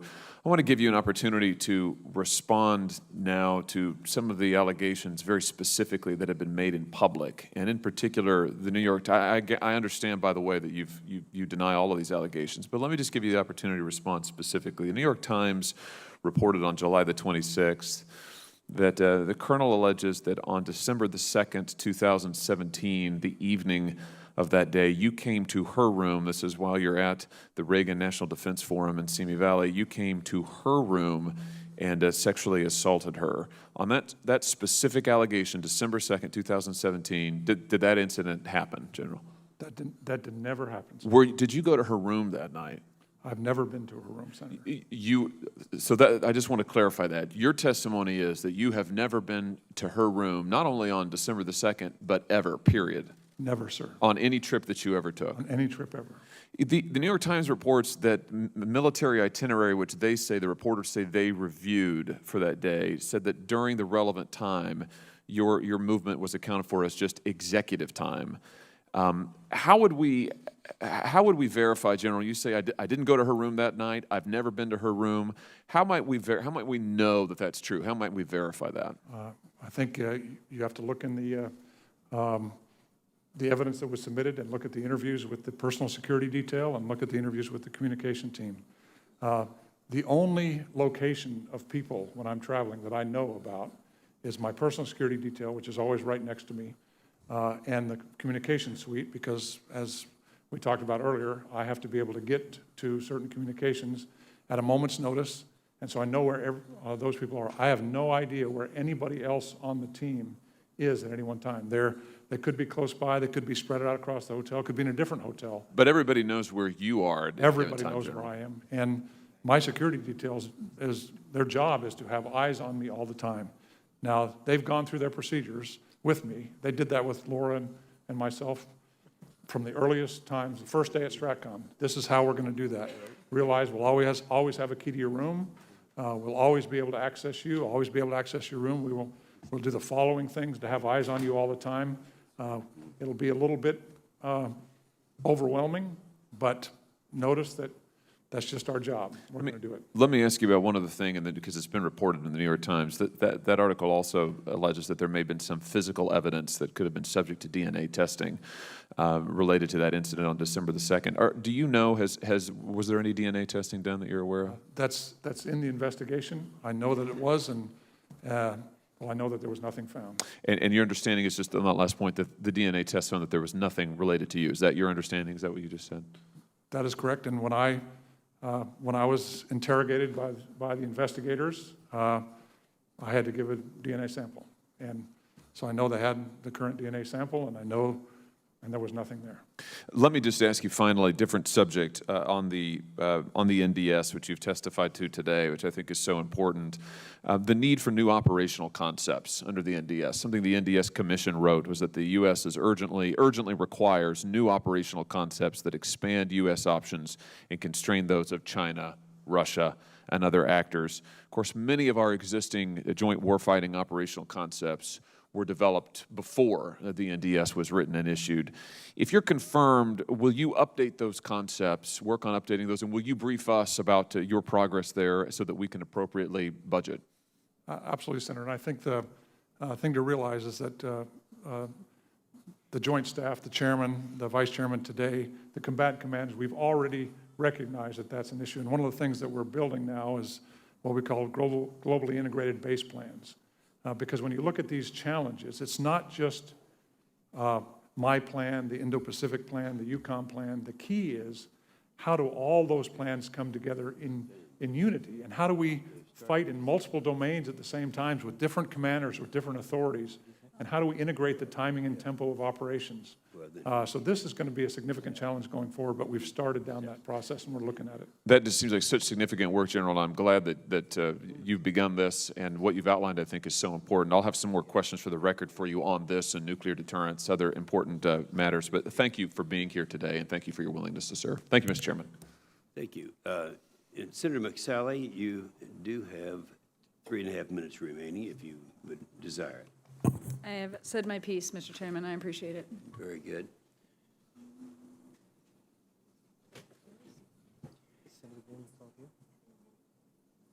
How far out is he? Well, 1 minute away. Okay. Oh, dear. Senator Blumenthal is supposedly 1 minute away, and I'm about to miss the second vote. So you tell me, what do you want?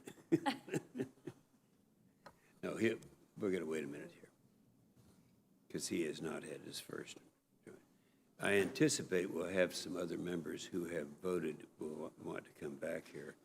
I will run down and vote when Senator Blumenthal gets here and come right back. I'm sorry? Yeah, I think I'll do that. Okay, Senator McSally presiding. Thank you, Mr. Chairman. We'll wait for Senator Blumenthal.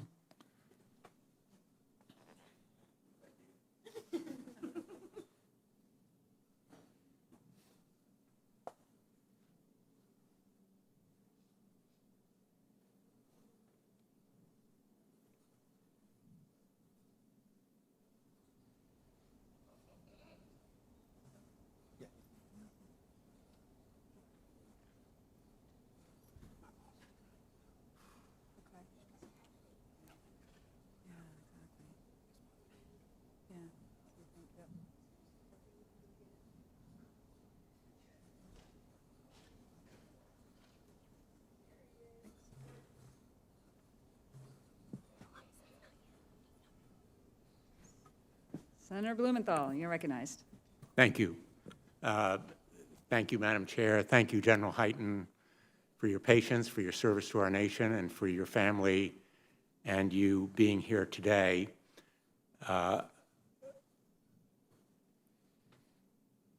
I'm probably the last to ask you questions, and I just want to say for myself that I appreciate your willingness to cooperate with this committee and to answer the questions that you have. Many of us, I think, feel there remain serious unresolved questions and factual issues that have not been completely answered on the record. We will be submitting questions for the record. I know you'll be responding promptly, and out of respect for the courageous men and women who serve in our military and who will answer to you if you are confirmed, we need to seek those answers and make them public as much as possible. A number of my colleagues have made reference to the truth that has been revealed to the committee in the course of the serious work that we've done and the hours that we've spent and the documents we've reviewed, and all of it has been serious, and I want to say that I admire the work that my colleagues have done. But the public has no access to a lot of this information. And I am hopeful that you will support our making public, as much as we can, the proceedings of this committee that will show the public what has been done to seek the truth. And I hope you will support that. I support that. And the men and women who serve our country in the military, as well as the public, will be watching the committee closely and will be looking to see as to how we treat survivors and how seriously we take this issue of sexual assault. I know you've been asked what you think should be done, and you have declined to give specifics. I understand it's not your direct area of expertise, but you've been at a very high level of the military for a substantial period of time. And I'd like to ask you now, or in the responses that you give to those written questions, to be more specific about what can and should be done. We have asked General Milley about it, and I know he's very attentive to this issue. But I'd like your commitment that you will be more specific in response to these questions about what can be done by way of programs and efforts to value and respect survivors, to take action promptly and fairly in response to complaints about sexual assault, what can be done throughout the military, because you will now have a position of trust. And if you want to be more specific now, I'd welcome it, but if not, I hope in your questions for the record you will be. I will respond in detail in the follow-on questions. But let me just say a couple things, Senator. I think, first of all, the most important thing I can do as the STRATCOM commander, as the Space Command commander, as the Vice Chairman of the Joint Chiefs, is to always hold people accountable. I think that has to be the fundamental precept, is that when we have issues, we have to hold people accountable. And I strongly, strongly believe that. I have to state clearly that it is unacceptable behavior, and everybody has to know that, and it is. And I have to make sure that that victims understand that they can come forward and they will be treated with respect and dignity. They will have special victims advocates that will help them through the process, and their accusations will be treated seriously. And I can tell you, having lived through the last few months, that any victim should be confident in coming forward that their accusations will be treated seriously by the investigators, because these were very, very serious allegations and treated very seriously. Now, as for specific programs, I do not have plans for specific programs as I sit here today. I know we need to develop those programs. I think there's people in this building that actually know more about this issue than I do. I'm not going to, I know a lot about space and cyber and nuclear, and I know a lot about leadership, and I understand a lot about this structure. I understand I have strengths and weaknesses, but I'm not an expert in sexual assault. I have to find those people, and I pledge to you that I will do that. Well, I hope we'll see the answers in the questions for the record that I'll be submitting, and others I'm sure will as well. And my time has expired. Thank you. Thank you, and Senator Scott will be here shortly. And I'm sure you know, General, we're in the middle of votes, so thanks for your patience. Senator, I understand completely.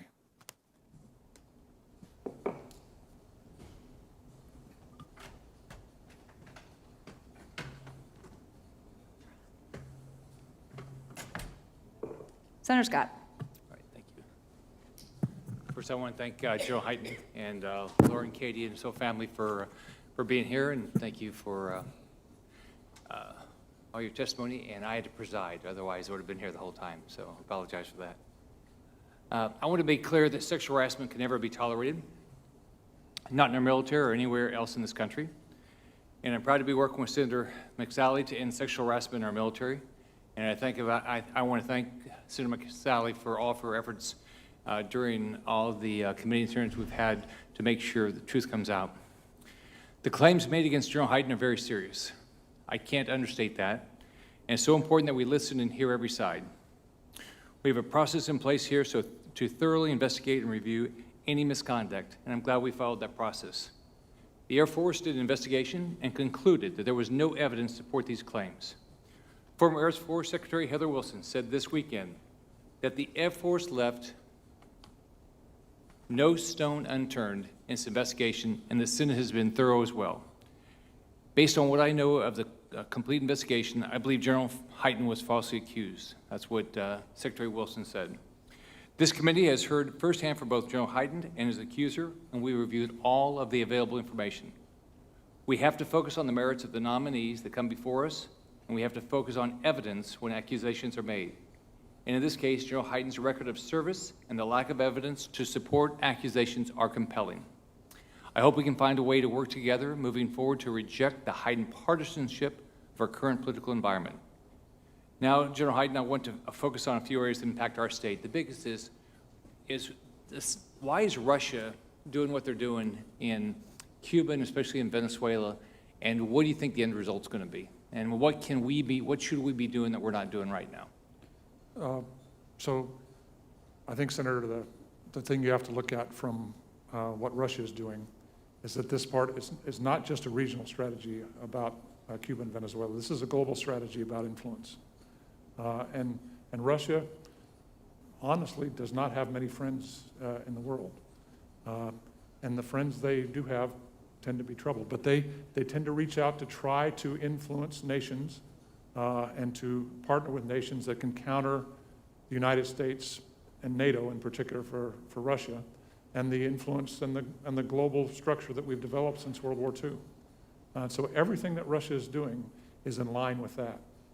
If you look at what they're doing in Europe, it's in line with that. So this is just a natural part of the strategy that they are pursuing. So with regard to this hemisphere, especially again Cuba and Venezuela, what should we be doing to counteract what Russia's doing, and even what China's doing? Because China's involved, not as far as I know, in Cuba, but clearly involved in Venezuela. I think that we have to work with our partners. It's really a question for U.S. Southern Command and Admiral Fowler. But we've certainly looked at it as all the combatant commands looking at Russia, and I certainly spend a lot of my time looking at Russia. I think what we have to do is always reach out to our partners and build that partnership. We have to have a good partnership with Colombia, a good partnership with the other nations down there. Admiral Fowler's working hard to build those partnerships. And then we have to just point out what is happening, point out the truth, point out Venezuela is a disaster. Cuba, because of the partnership with the Soviet Union and Russia, is a struggling nation. If you partner with Russia, it usually does not turn out very well for you. So we just have to point this out I think we have to be patient. We understand this is an area where the military is in a support role of that structure. We don't want conflict in our backyard. We don't want that going forward, but we have a role to play to make sure we're always there. I took a trip, I went to Panama, Colombia, twice Colombia this year, and Argentina, and clearly China's making investments down there, big investments in Panama and in Argentina. Does that concern you? Again, that's the Chinese strategy.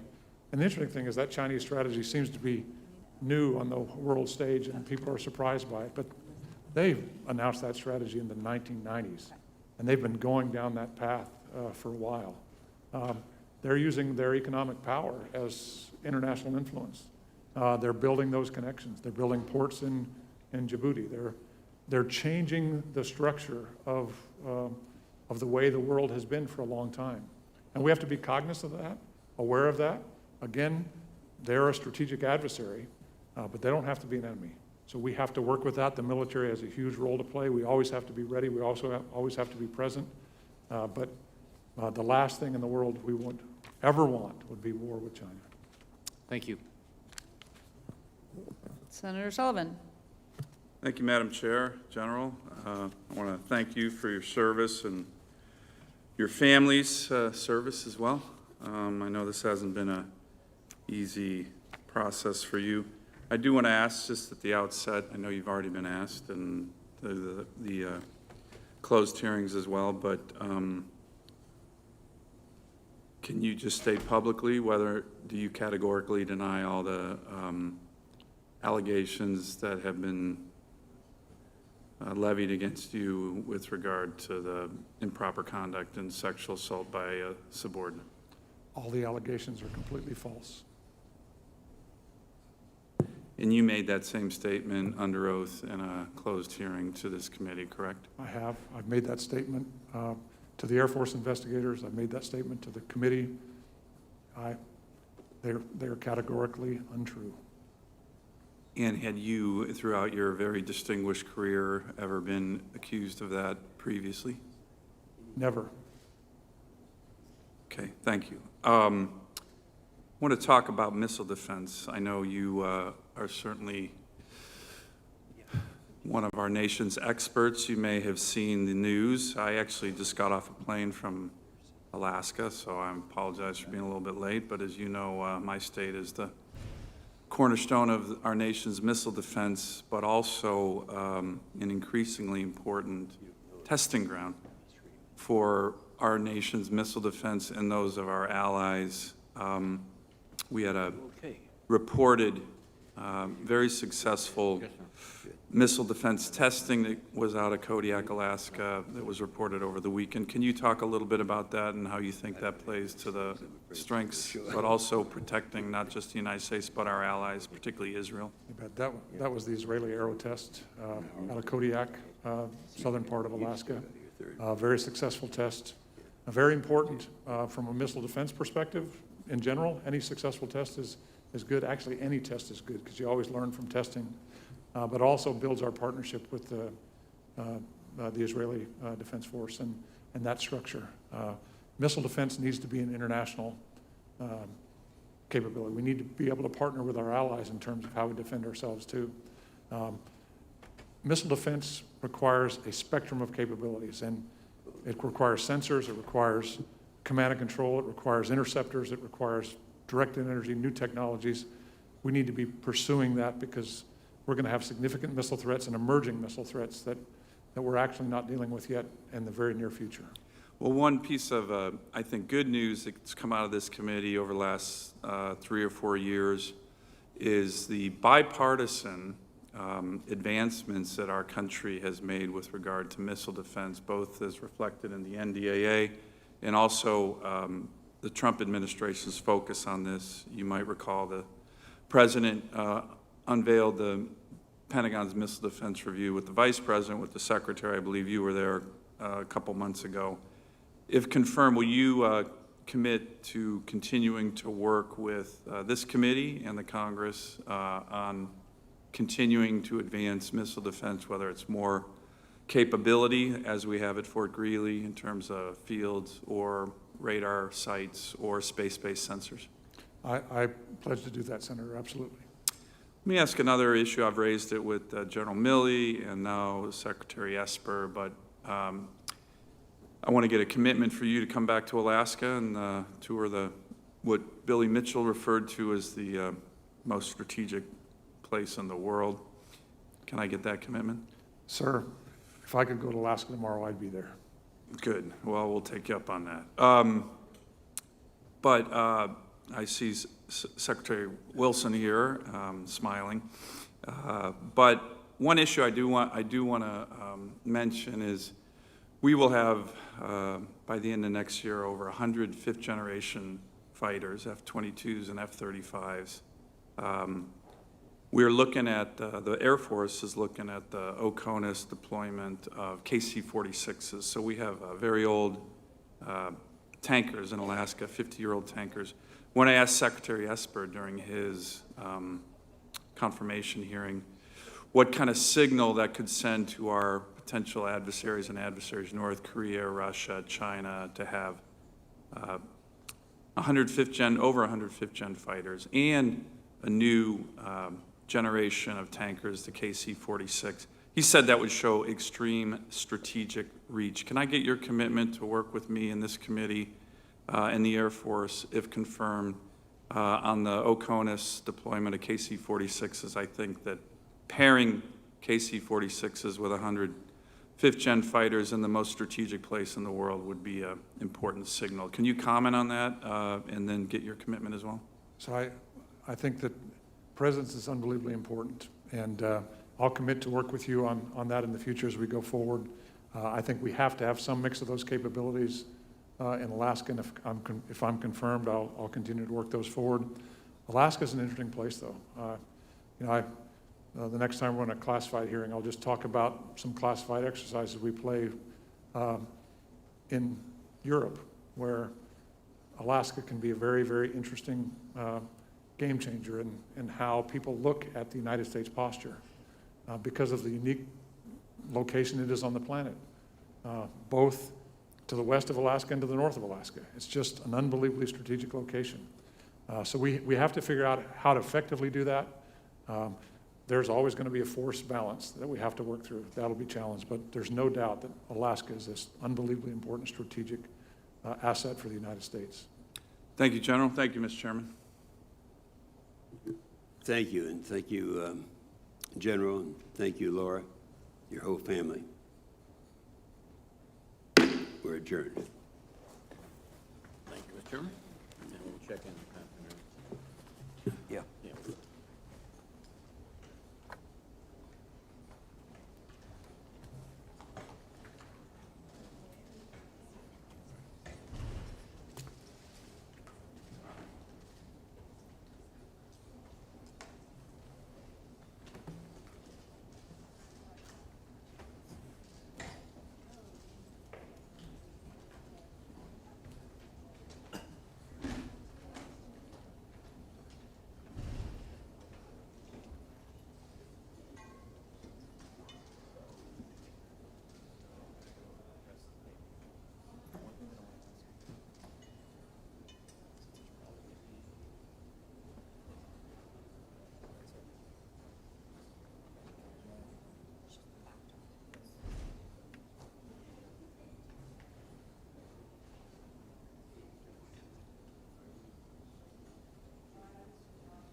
The person sitting 2 down from you.